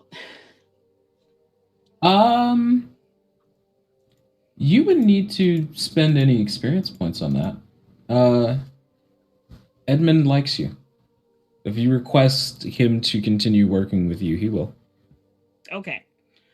So she's gonna kind of text Edmund and be just like, "Hey, don't know what happened to the security detail at the restaurant. Something's amiss. Don't know what. Nothing's exploded so far. Look into it when you got a chance, preferably as soon as possible." He sends back a thumbs up emoji. Okay. She had to. You know what? It's been repurposed and everything. Victoria's gonna head to the. Oh, so she's gonna text Edmund. She's gonna Nico also. curious. Mm-hmm. That's Gonna- Edmund's ringtone. Canon confirmed. Also, that whole thing. Hi, Raiders.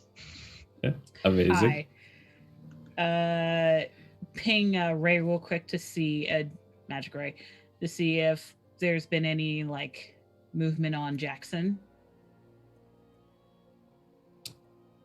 They respond back and say, "Not last time I checked."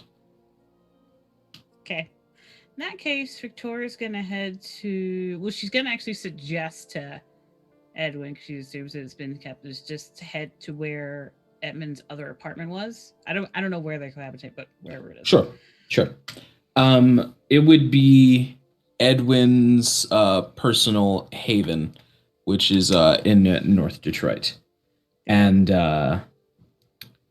as you all pile into Fee's limousine, Victoria. Which I assume at this point, Mercedes checks for bombs nightly. Mercedes is a strikingly good bodyguard.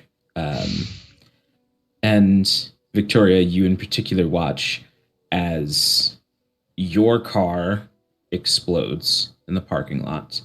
Uh-huh. And you watch as Shadow comes up and shields the other cars from all of the destruction to ensure that only your car has blown up or had really any visible damage on it.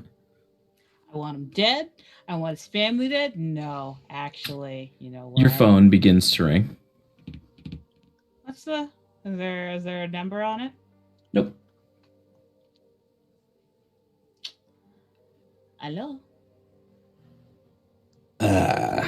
Victoria.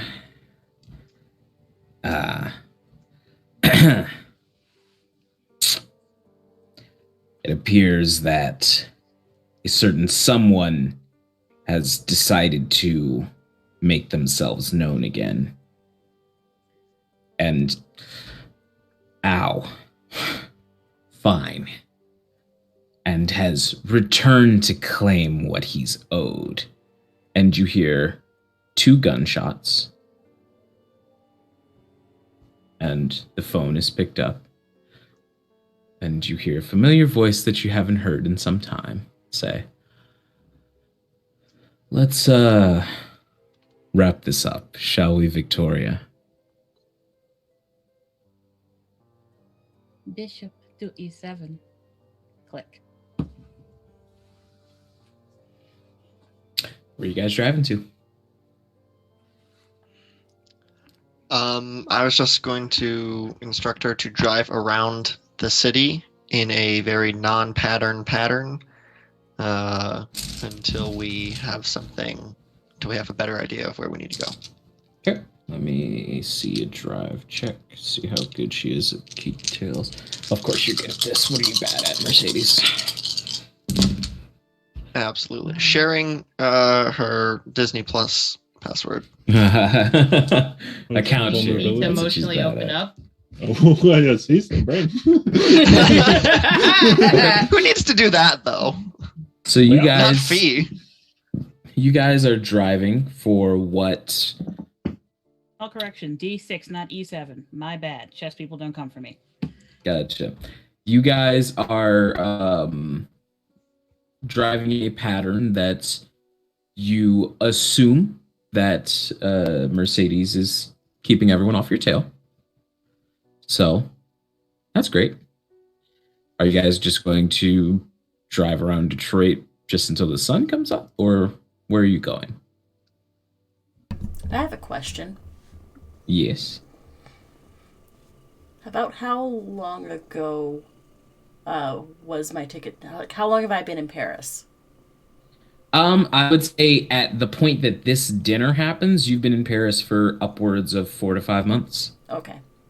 I'm just Most of making- the summer. I'm just making sure that it's like it's not like the day that I arrive or the night that I arrive in Paris. No.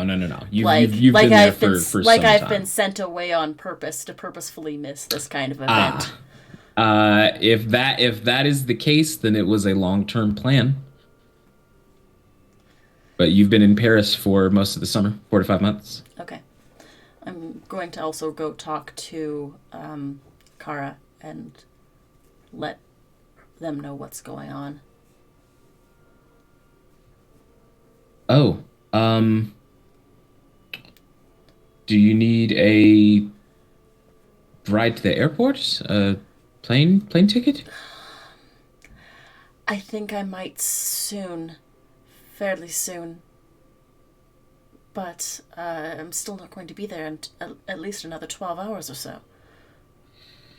And you see Mercedes runs, or not Mercedes, apologies. You see that Kara goes and digs into a small, like, nightstand that is not on her side of the bed and says, Tempest, where do you keep it? And you see she pulls out what looks I like love you. you see, you knew that was the reference. I knew exactly what it was. You see that she pulls out this very simple black pistol. She puts it in your hands and gives you a box of ammunition and say, well, come on, pack. Okay. And you see that she is packing a bag as well. Yeah. I'm getting all my stuff together as fast as I can. If I leave shit, I can rebuy shit. It's fine. This is frustrating, exciting, and a little bit terrifying. And I'm just gonna text one of the coterie and let them know that I'm on my way. I will be there as fast as I can. Try not to die. Gotcha. Finger gun emojis. I was serious about having you on a Zoom on my phone. Well, I know. If I'm still on the Okay. Zoom, I think I left the computer to tell Kara and came back and be like, try not to die. I'll be back as soon as I can. Just live. Survive. All right. But I'm So already dead. you and Kara pack your bag, and when you go out to Kara's vehicle, Don't be banana You pick. I know you know see- what I mean. you see sitting on top of the roof, dressed in an elegant slip dress, hair shorn just above the earlobes, you see Kirla Edwards. It literally looked for a second like Darby just stabbed that pen straight through her hand. It went Yeah, thumb. I know. Yeah. The angle just made it look like, yeah. Anyways,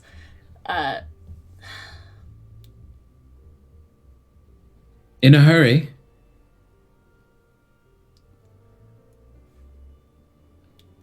well then. You need something? Yes, actually. I'm not a fighter. There's no way that I can win a fight against Kirla. So I'm gonna move to talking. She steps off of the car and walks towards you and says, "So, it's all it takes. Quick word from Jackson to reappear, and off you go running back into the welcoming arms of the Motor City." Heard you in Chicago. "Oh, I am." She reaches out a hand. It passes through you. Mm. "I've just been practicing." A little bit of everywhere at once. Nice sleight of hand. I have a proposition for you, Genevieve. Me specifically. Yes, you specifically. No hard feelings, Kara. And she says, "You are not on the chessboard, let's say. Yes, You've never... Go ahead. I was removed from it rather effectively. Yes, you don't scrabble for power like most kindred. What's happening in Detroit right now is a power struggle between an overconfident student and an over-paranoid teacher. I think I've seen this film. Yes. You know, it's actually the perfect time for people like us to step in through the back door. While the Ventru brutalize each other physically, there will be one left standing, and that one will not be left in very good condition. I'm close to Jackson. You're close to Victoria. What say you about becoming the Baroness of Pennsylvania?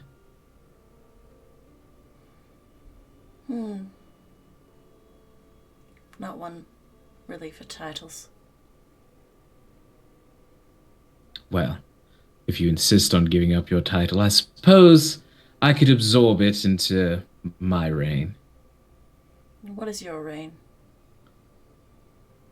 Well, I'm Prince of the Second City. Prince in waiting, at least. What, do you think I'm helping Jackson out of the kindness of my heart?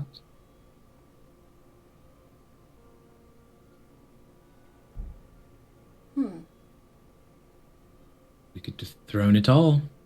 You could be right-hand woman to the Prince of Pennsylvania, Michigan, and Illinois.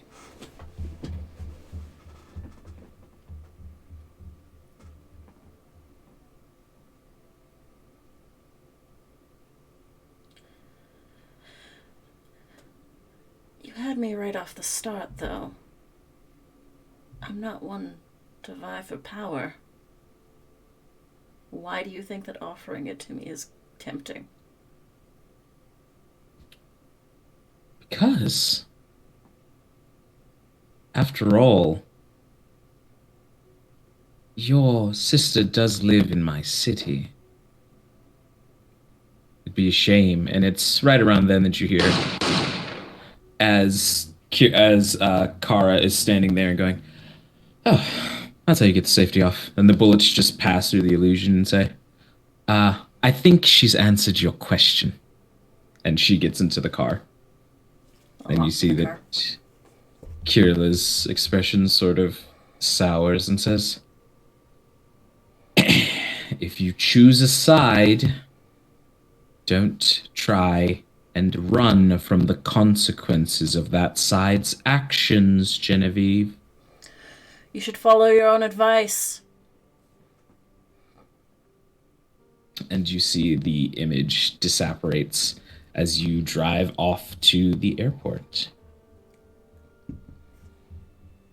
And I will fill the coterie in with what I know. And as confident. I'll show her we're confident. And as that is happening, you all are driving to where? We're all Right. in Mercedes. Yep. Yeah. You are in the limo. All right. So where do we go? Well, so I suggested Edwin's Haven. Edwin's? Where we Okay. still not where we're going. Gotcha. So you guys make your way to I'm gonna send a quick Edwin's, update to Edmund, just like definitely Jackson. Just and you get a text back that says, "I mean, did we figure it was anyone else?" Mm, I mean, a lot of people don't like me, so sometimes they guess. You guys return to Edwin's Haven, and as you climb up the stairs, you see that the door is already open. Right. Do we go And in, Edwin is or with do we us. just Yep. just turn around and leave? Do we have any indication from like heightened senses what stuff There is going on is inside? a smell of very nice cologne wafting from the inside. Do I recognize that Do- cologne at all? yeah, Have do I any of smelled us- it on Jackson before? Yeah, I'm just like, do I recognize that cologne? You two do not recognize the cologne. Victoria, it takes you a second, but it smells like cologne your father used to wear. You son of a no. Oh, bad decisions are about to happen. Bad And decisions maybe are he's just about to fucking with happen. you. Oh no. Oh no. Oh. Does Victoria physically react? I mean, look, Victoria's looked pretty mad this entire time. So Maybe we should go in first, Victoria. You seem a little distracted. I'm debating whether I need to make a willpower roll or not. Fee will just walk in. Yeah, Victoria's not responded. She's in she's Okay. debating. Fee will just walk in, sword drawn. Fee, you walk in, and the entry room is empty. But you do hear what sounds like a knife and fork scraping against a plate in the dining room. I can smell you in there. Would you like to come out?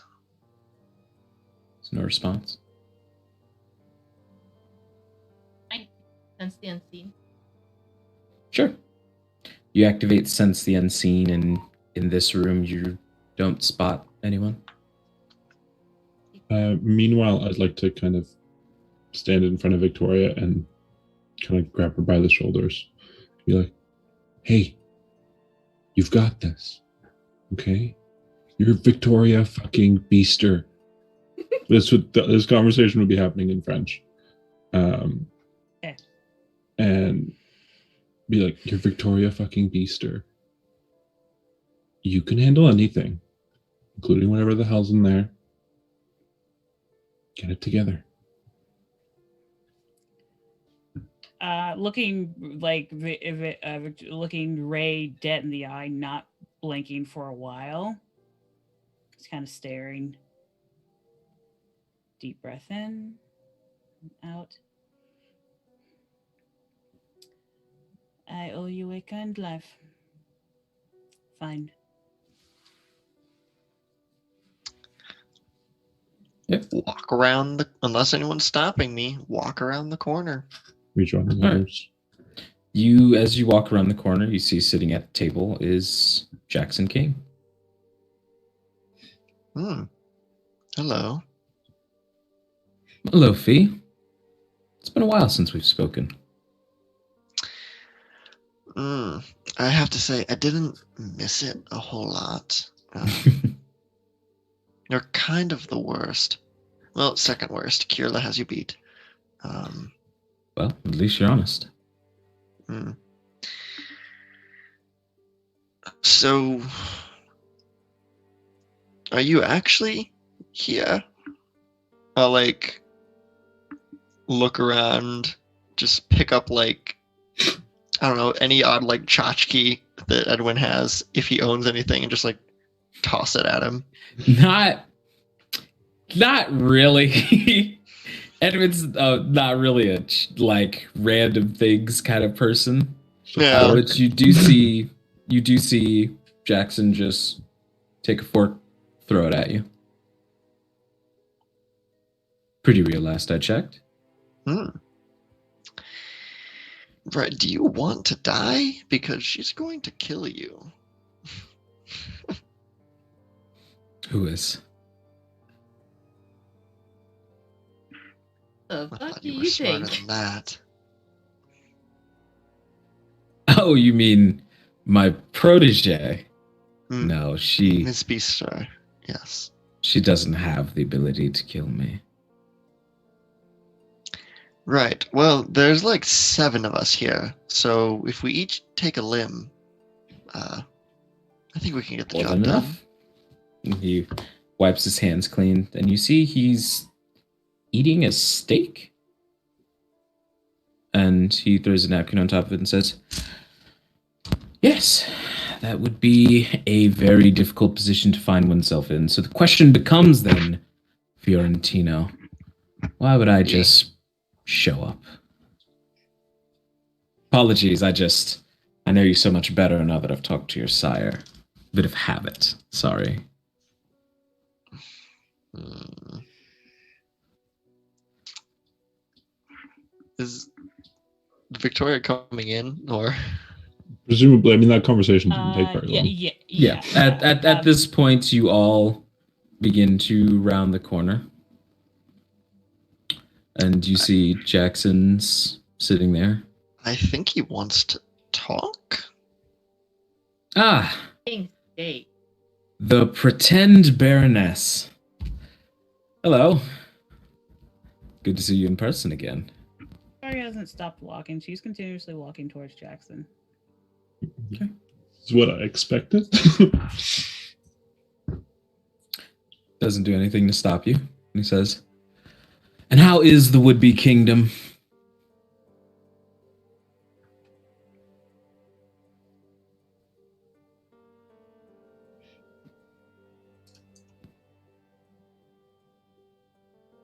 Oh, come now, I'm Victoria. waiting for you to say something of worth or interest. Well, I've been gone for a while, and my surroundings have changed. I find that interesting, Victoria. Is that not interesting to you? 10, 9, 8, Cute. 7, Threats, they're adorable. 6, 5, Yes. 4, Mm-hmm. 3, Oh boy. 2, And the grand finale. 1. Your time has expired. I've taken what you wanted, what you held dearest when you were at your peak and you almost had me killed. You are a bawling opponent. You bore me and you're pathetic. I suggest you leave. Oh, now, Victoria. With such venomous words. How would that feel? How would that hurt dear old Dad?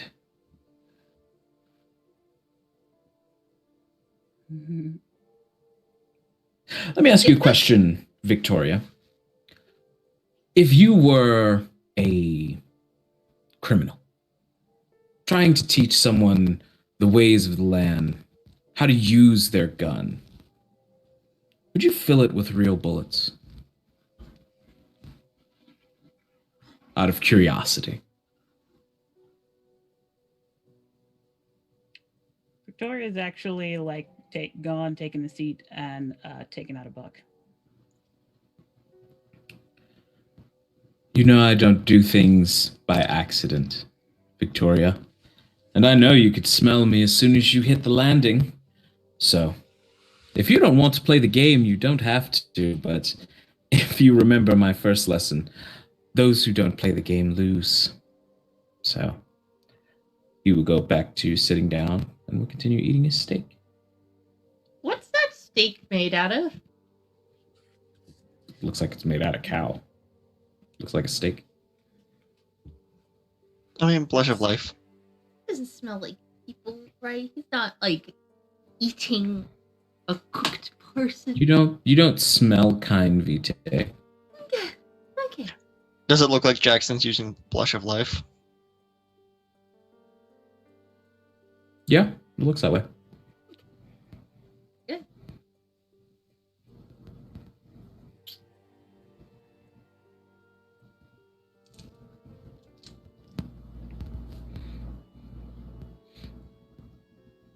You're muted, I Victoria. can't.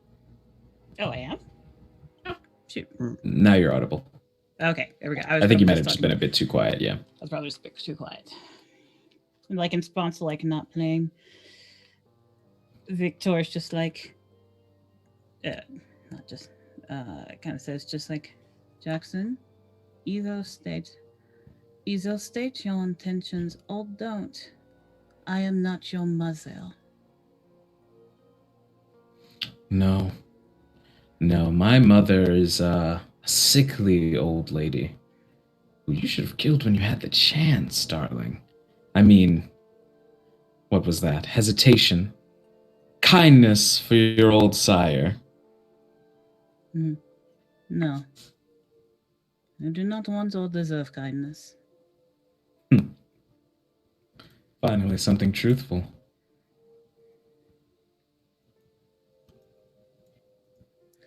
Are you just buying time for a more interesting master? Is this what this is? No. I simply wanted to come visit you, see how Detroit's been. I've been gone for so long. You know. Better than your stocks. Yes, quite better than Jackson King's stocks.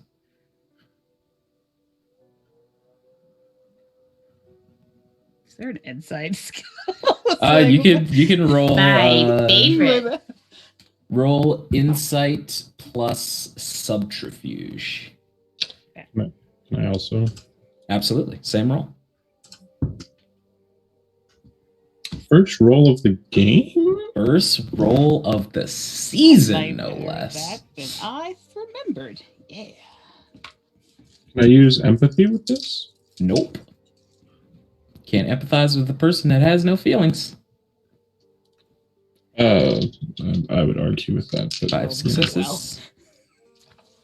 Okay, Minerva, how many did you get? I just assumed I was gonna roll it. I thought you asked. My apologies. No, I'd love to.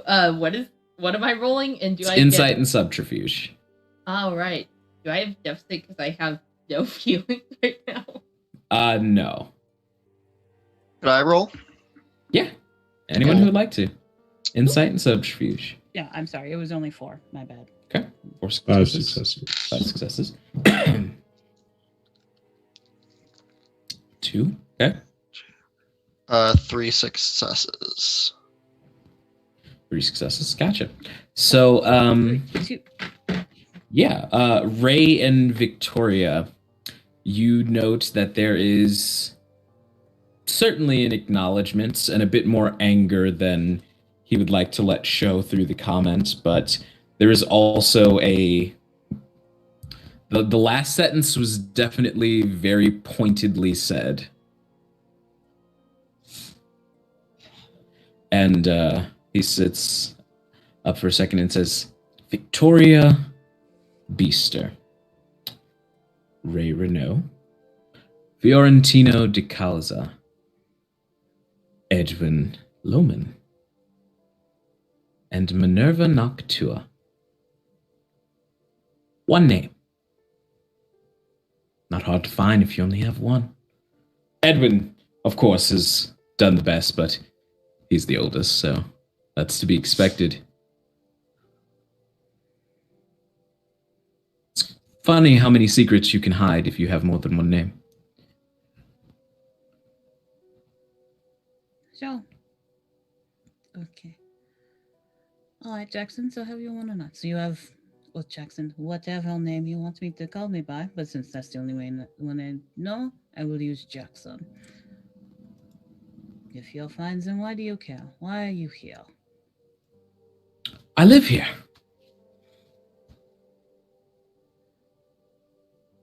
In Edwin's house? No, in mine. And he leans back in the chair.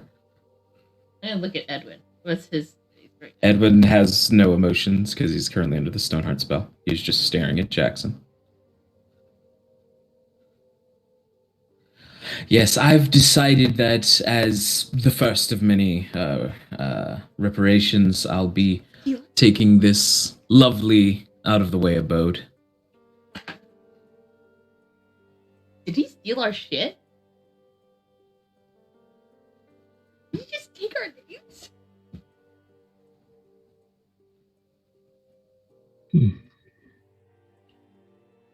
I'm a little confused. Victoria, are we running him through or no?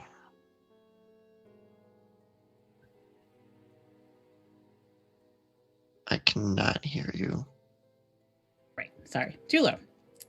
Pick it up. It's just Victoria that actually kind of smiles. So you're so much smarter. You have aliases. And yet you're so worried about toys that you should not care about. Why, Jackson? King. Well, a mage is hard to come by. I'll say. I couldn't tell. Quite, actually. But you have an asset in your repertoire that you don't even really know how to use. You actually have a lot of assets that you don't know how to use properly. But I have decided to start reclaiming the things that you won't need for your barony. If you're mad about me taking your toys, why not just try to kill me? Again. I'm not mad. Now, it doesn't matter what name you go by. We both know that's not true. Honestly, I have stopped by a wonderful little compound that was full of these, let's be honest, fairly delusional people that tried to tell me all about humanity and how I could save myself. And I've really come to terms with the inner anger that I've once felt. Minerva's leaving. She's just turning around and leaving right now. I'll tell Mercedes to take her wherever she wants to go. Awesome. I'm gonna go with Minerva. You're not going anywhere alone. Staying here with Victoria. And he claps his hands together and says, "Where's Genevieve?" I was excited to see that one. Didn't you already know? I'm not omnipotent, Victoria. Neither are you. There are holes in every spy network. Of course there are. Who would say there weren't? What is the point, Jackson? That's what I want you to get to. What is the point? Again, you're looking for meaning where there is none, child. I'm simply coming home. And then have a welcome home party with people who care about you. I am. That's why I invited you.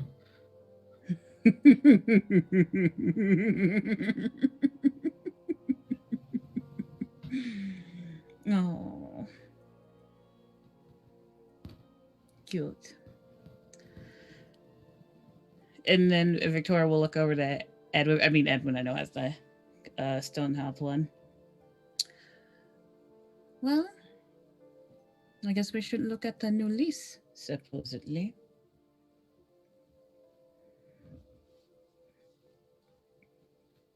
Am I killing him or not? Oh, I would definitely like him dead. And Victoria will kind of like unleash the what is it, feral weapons? I think I want to say. Sure. Yeah. We're gonna do it, and at this time, especially with they're cohabitating, I'd imagine Edwin is aware of whatever Victoria would know in regards to Mhm. perceived weaknesses. There we go. So, yeah, so she's going to. I think. Do I have to? I'm just checking. Do I have to do a rouse check on that? I might. I don't actually remember. Him.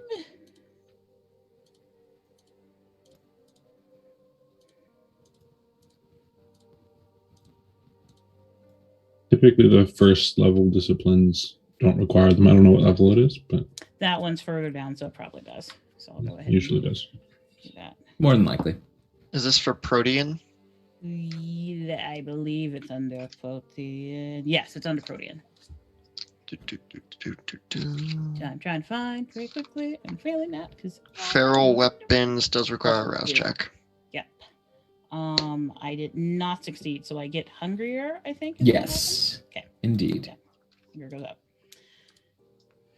And then Victoria will. It's just like, and then looking at Edwin, go to attack, and let's see if a magical barrier comes up. Nope. Then you don't need to roll because there's no defense. You grab him by the throat, pin him to the ground, and he just stares at you.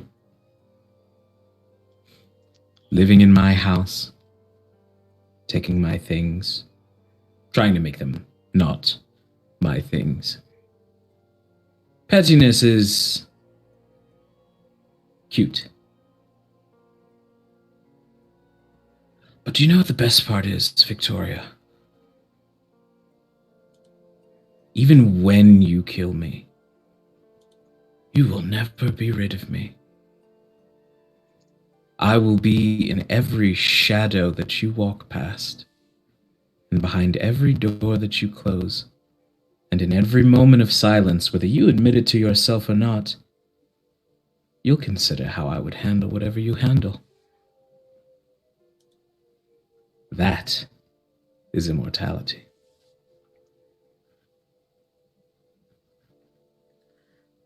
Checkmate. And then if And he doesn't stop, he kills him. Yep. You put a stake through his chest. The body stiffens, petrifies, and turns to ash.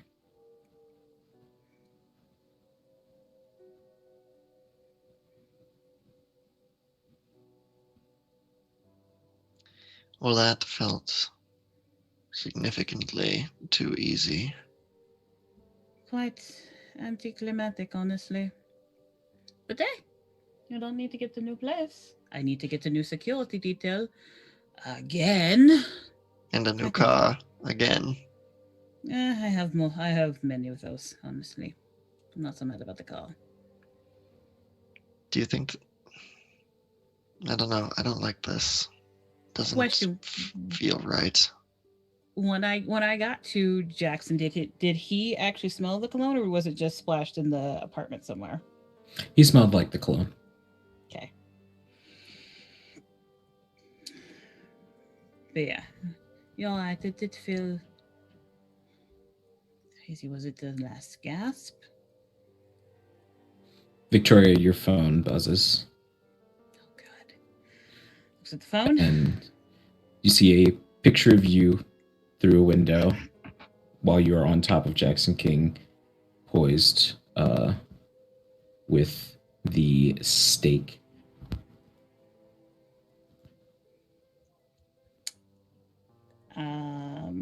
Victoria will kind of go to. So wait, sorry. Is it a picture of like the moment I did it, or Yeah. is it a? You want me to follow them now? Tell me now.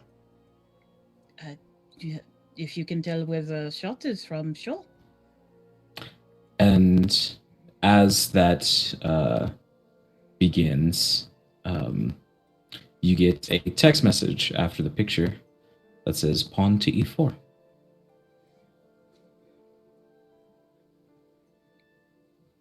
Can I see where the picture was taken? Yeah. Sure, you begin to try and see if you can determine the angle with where that would have to be taken. Go ahead and roll me an intelligence plus Let's call it investigation. Heightened senses? We'll add a dot for your auspex, yes. Yeah, I dropped my pencil. 2 successes. Okay. With 2 successes, you see a cluster of trees in the middle of this nicer neighborhood. And you assume that the picture would have had to be taken from someone in the trees, but with your heightened senses, you don't see anyone. Okay, well, I'm going to activate Fleetness, which requires a rouse check. Did I pass? And then using my soaring leap from Potent, Mm-hmm. his feet got strong over the year, Yeah. run and just jump through the window Okay. very speedily in that direction. So you run and leap through the window, glass shattering everywhere. Victoria, you hear Edwin go, as Fee, you land and quickly make your way over to that tree. And you see a young woman in white and gold, blonde hair pulled back into a high ponytail, designer sunglasses, dressed very, very nicely. Parisian fashion, from what you can tell. She looks at you and goes, "Ah, hello." Who are you? I would ask you the same. Kind or kindred? Kindred. Taking pictures of people who aren't looking isn't very nice. I'm not a very nice person. Nico curious. Me neither. I think you should come with me. Is that what you think, Fientino? It is, mystery woman. My name is Sonia. Sonia. It's a pretty name. It is. I'm a pretty person. Quite. You should still come with me. I don't believe I will.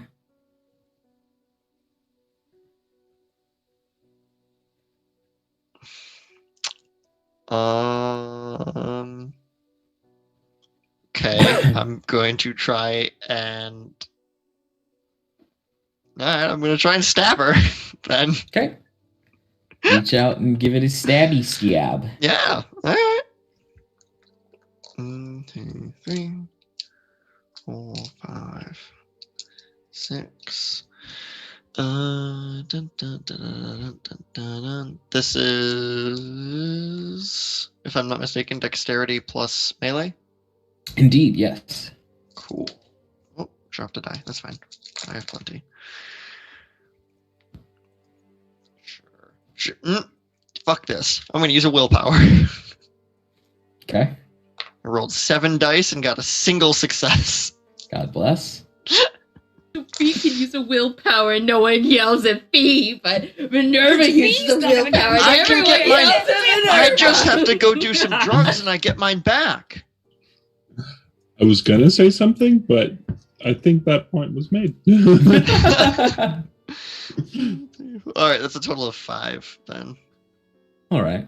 With a 5, the blade pierces out like a flash in the darkness, striking into the white exterior of this person's clothing. And as your sword presses in towards them, it snaps.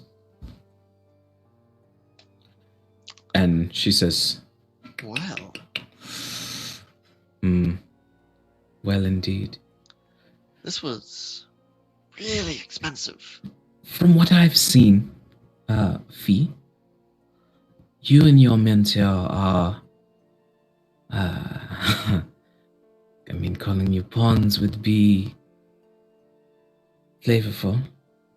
You're more like these squares that the chessboard make up. So, do me a favor and give my dear sister a message and say a new game has started. And I'm interested.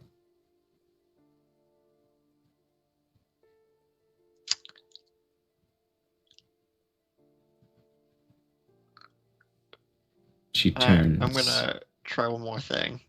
Go ahead. Fee looks down at the sword and says, "This was quite expensive, and I don't answer to Jackson King."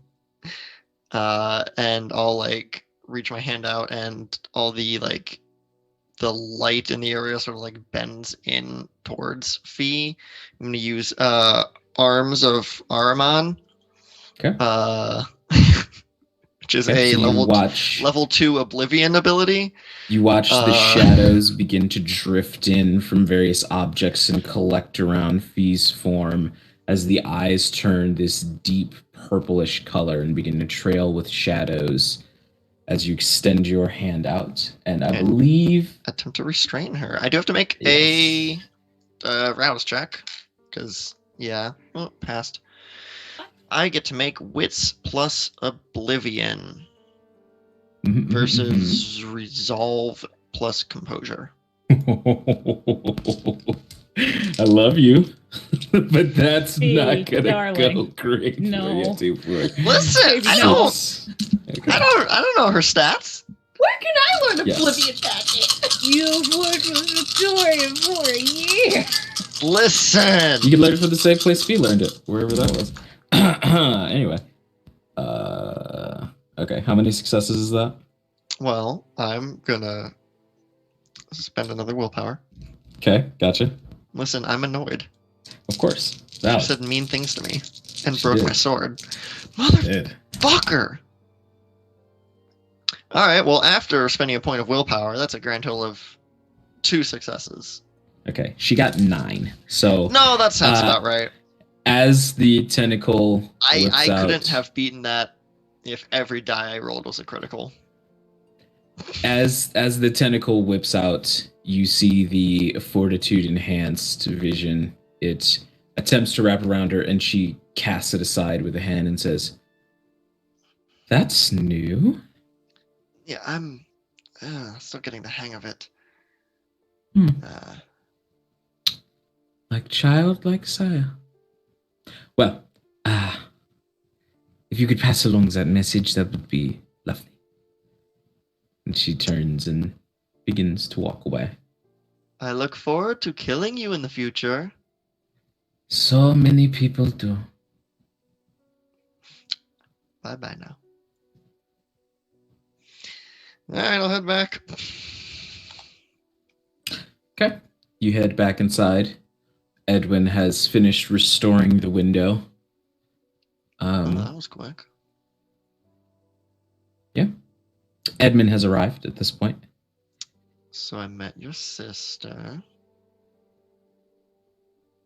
Victoria would kind of like take a second and be like, that explains the other Yes. message. She's the worst. I mean, she she was broke silent my from Jackson. sword, so that's upsetting. So it's very I'm not expensive. thankful for that. I was not.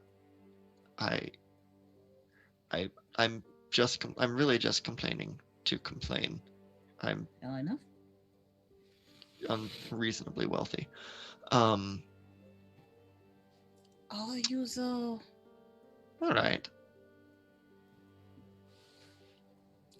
Continue. All right. She has a message from your sire, who says a new game has begun. She also said some other very rude things, but those were directed at me, so I'm going to keep them to myself. Well enough. Just sort of internalize all of that. Why couldn't he just stay with his... Oh, is she mad because she wasn't their favorite? Well, girl. That was so weird, though. If he had the support of his other child, how on earth would he come here and die so anticlimactically. It's He's, disappointing, honestly. I mean, do you think that was actually him?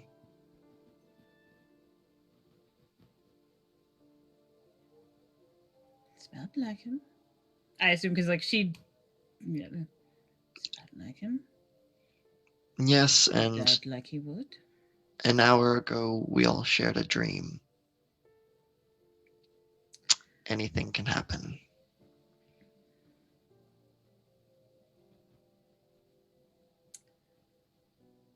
Anything can happen. If it was him, then that was a very boring ending. If it's not him,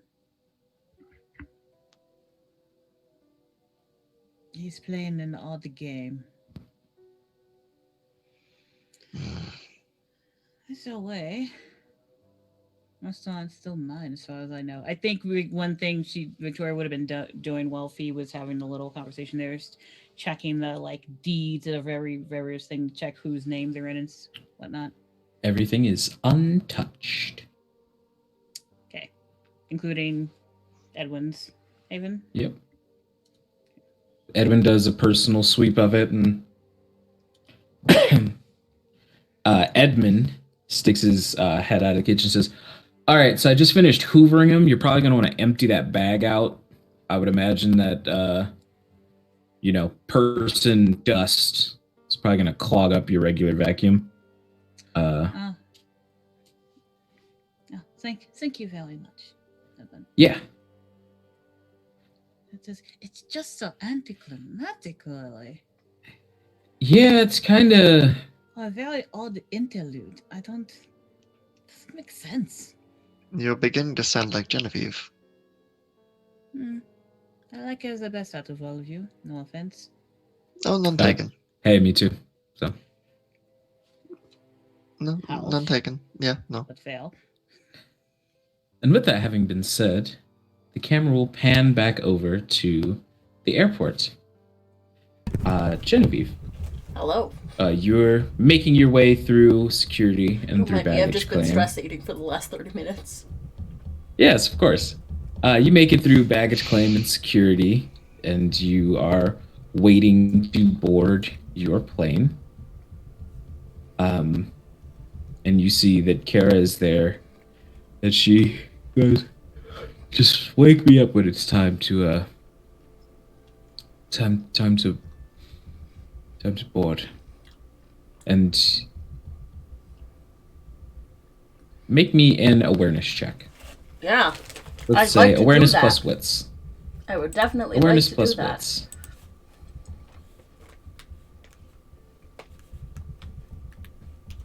Give me 1 second. I need to actually find my character sheet. Oops. There she is. Awareness?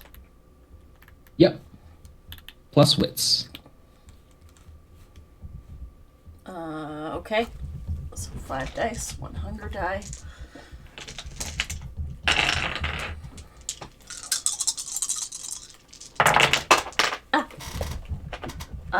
Ooh, shoot, that's really good. 1 rolled outside my tray though, so. Holy shit! Okay, so it's a 9, 9, 8, and a bloody critical. Okay. You, as she falls asleep, and you kind of cock your head curiously, you feel every hair on your body stand on end. And as you look around, people start... the kind just fall unconscious, some dropping in the middle of the airport runway. You peer outside and you see a landing plane skid, crash, and turn, tearing up the tarmac, and then another. The planes begin hitting the ground, and you see, walking towards you, wearing a long, flowing, blood-red robe with black and purple adornments, and holding this gnarled golden scepter, whistling as they walk. You see Hypnos approaching you.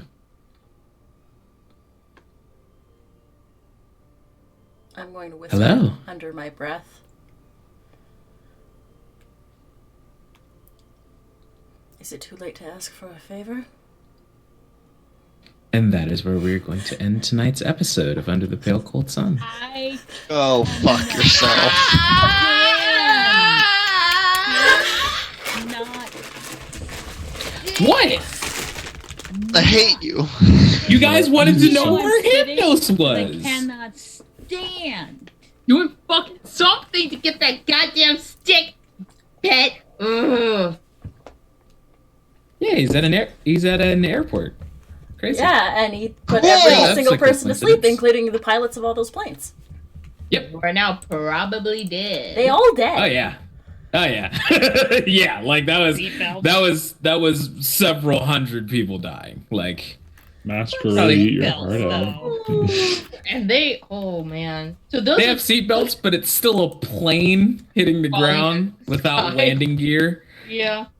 Mm-hmm. The one that tore I'm up not the saying that they weren't bruised and probably the one that bones. tore up, there may be survivors in the one that tore up the tarmac, because that one was preparing to land, but the other one was circling the airport until Oh, sorry.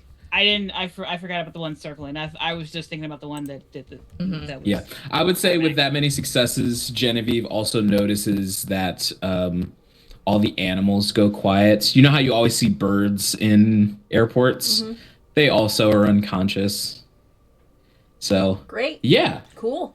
Awesome. Suffering. Welcome back to Uh, Under the Pale Cold Sun. Thanks, Hopefully, Love to be it.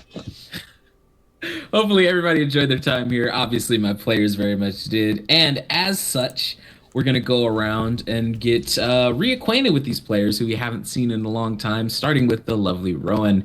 How are you, my love? Hi. So,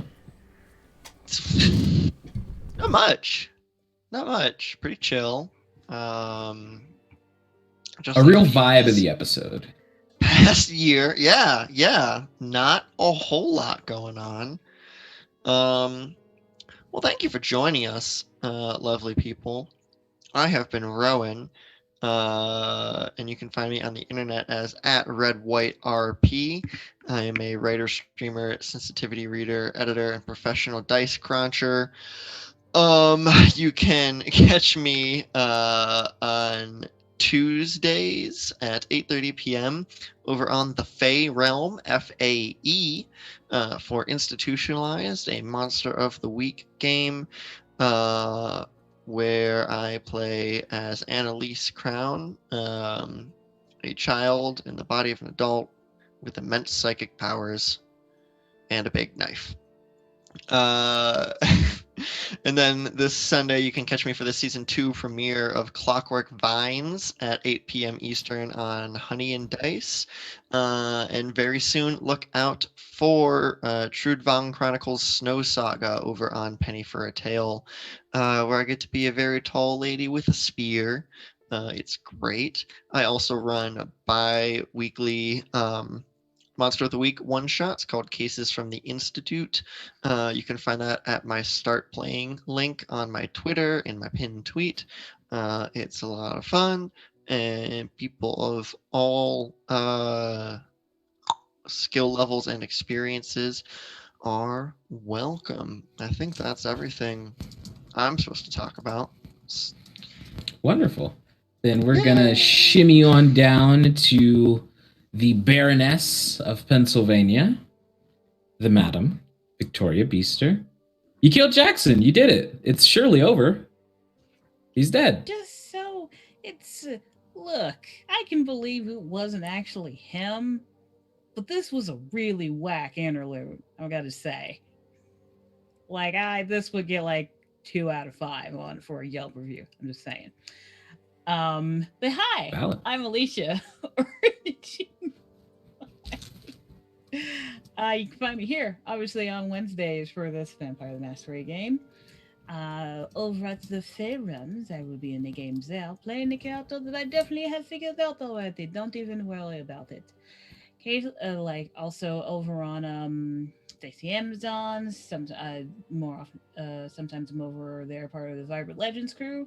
Been podcast typically stream every week. Sometimes they skip a week, and various different one-shot RPGs all the time. So check it out if you want. Dice on the Dice Amazon's channel. There are probably other things that I'm not thinking of. So if I remember them and you want to check me out, go ahead and give me a follow over at NNG98 on Twitter, and I always update there what I'm going to do. Sometimes 5 minutes before I do it, but I put it there. Passing it on to the lovely Ray. Or Bo. Mm-hmm.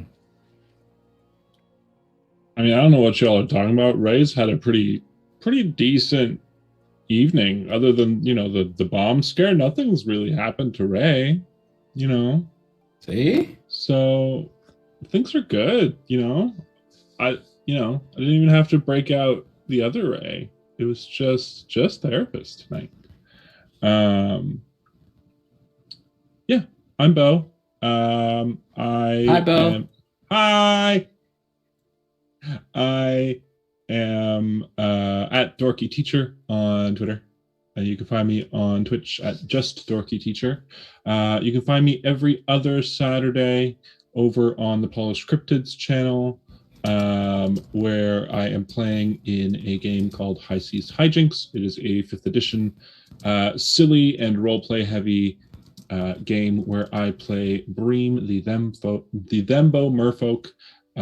They are one of my favorite players or characters to play of all time because they're just so gosh darn wholesome. Other than that, I don't really have that much going on. So if you have anywhere that you'd like to see me, hit me up. That'd be fun. Absolutely.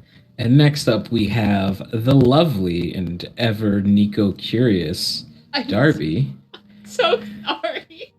My heart keep biting. It was perfect timing, though. Perfect Pretty funny. timing. Alright, well, hello. I'm Darby. You can find me on Twitter as @DarbyPack. That is my real human name, but really, I'm just a possum in a skin suit. You can find me in many places on the internet. Mondays, Wednesdays, and Fridays, you can find me here on the Critical Misses channel in every single show that's on this channel this season. Mondays for Kingsguard, a Roll20 spotlight game of Dungeons and Dragons 5th edition. Spotlight sponsored? Spotlight thing? Yeah. Spotlight. Sponsor, yeah. It is a Roll20 Spotlight show. Yeah. Spotlight show. Wednesdays for this show, Under a Pale Cold Sun. And Fridays for System Crash, a game where we play something, and I play someone, and I don't know yet. It's every time. It's new. On Tuesdays and Thursdays and Sundays, you can catch me on the Chaotic Pod Twitch channel. Tuesdays by myself, playing video games and whatnot. Thursdays, playing video games with someone else. And then Sunday, in Chaotic Creations, actual play D&D 5th edition game with 2 people who are here as well. Dee and Alicia. I play a cleric named Connie. She is definitely normal. There's nothing weird about her whatsoever. Nothing at all. Nothing at all. Magics. Speaking of Chaotic Creations is a podcast where we take weird prompts and make weird TTRPG characters. You can listen to us anywhere you can find podcasts, as well as here on the Connect Business channel. I think on Fridays when we upload. Yeah. And I am also, speaking of Fey Realms, also the community lead there. So you won't see me on the shows, but behind the scenes I will be there. I do stuff on the Discord and all that kind of stuff. So that's all the stuff I'm in, which is a lot. Passing it up to our fearless leader, the critical miss herself. Hi. That's me. I'm Anita, or Panita, or Critical Misses. You can find me everywhere at Panita or at Critical Misses. You can find me here on Mondays, Wednesdays, and Fridays. Mondays for Kingsguard, or Roll20 Spotlight show. Wednesdays for this game. And Fridays you can find me here for System Crash. We've got a great game this week. We're going to be playing Wanderhome. So we're going to be little woodland beasts trying to find their way home before the winter sets in. It's gonna be a fun time. And we're still looking for 2 random little players for that. So if anyone's interested in hopping in and playing, hit me up on the Twitters, and we will let you in and you can play a game with us. But yeah, I think is Chaotic Creations actually what the Twitter name or what the Twitch name is for y'all? The It Twitch is. name and all of our socials is Chaotic Pod. Is the Twitch name Chaotic Pod? I thought it was. Mhm. Okay. Yep. Okay. No, Making it's sure. Chaotic Pod. Making sure. It is. No, it's fine. It's Chaotic Creations everywhere else. Yeah, it is very taken in certain places. Sounds good. Uh, But yeah, that's where you can find me. We are done with the Kobold Presses Into the Southlands. That's going to be coming back probably August or September when the book comes out. So we'll look out for that fairly soon. And as for me, anywhere else you want to find me, again, I'm free for guest, like what Bo said. I'm free for guest appearances. So hey, hit me up. Yeah, both of us. That'd Yeah. be even better because Yeah. we already have a We dynamic. have natural chemistry. It's great. Exactly. But we will pass it along to D, and then we will get y'all out of here, and we're going to go on a raid to Table of Horrors. Vancouver May Night just gave us a little suggestion in chat, and so we'll pass them over. yeah. So with that being said, hi, I'm the boring one. I'm D. I not have boring. been the master dare of you. ceremonies for the Say that evening. again. I'm ignoring all of you. And you can find me all over the place. I am a voice actor, streamer, musician, professional game master with the Emerald City Game Masters Guild, as well as Magpie Games for their curated play program. I played Julian in Woodsy Studios' Crimson Spires, which is a visual novel available on Steam if you'd like to check that out. My commissions are open if anyone has any need of voice work and you like my character work and my monologuing and such, then you can hit me up on Twitter for that. I am also in Kingsguard on Monday here, Roll20 Spotlight Show, where I play a Dezuko. Very excited to get back into that. That's been fun. Tuesdays, I usually stream on my channel. Wednesdays, obviously, I am here. Thursdays on my channel, we have Dub Club, which is the world's best gaming team. We have never lost. We only win. We only get dubs. Don't check the VOD. And on Fridays, I am also in Hidden Magics. You can catch me over on the Chaotic Pod channel. And then on Saturdays, I might sleep, depending on, whether or not I choose to be busy. But that's me. Thank you all so much I for... completely Yes, forgot go about ahead. Morning Ritual. Yeah, Saturdays we have a talk show. Morning Ritual. It's coming back. Yeah. We've got a guest. It's I don't the know who it is biggest- yet, but I gotta talk to The Noir. biggest talk show. It's a great The talk biggest talk show. But yeah. In TTRPG. But yes, Sign that us is all. That is all for me. Thank you all so much for coming back to the premiere of Under the Pale Cold Sun. This season is going to be a lot of episodes like this. There's things are coming to a head in Detroit, and I would be so glad if you would journey across the veil into the world of darkness to join us for them. But until then, we will see you the next time the pale cold sun rises. Good night, my friends. Bye, everybody. Bye bye. Right?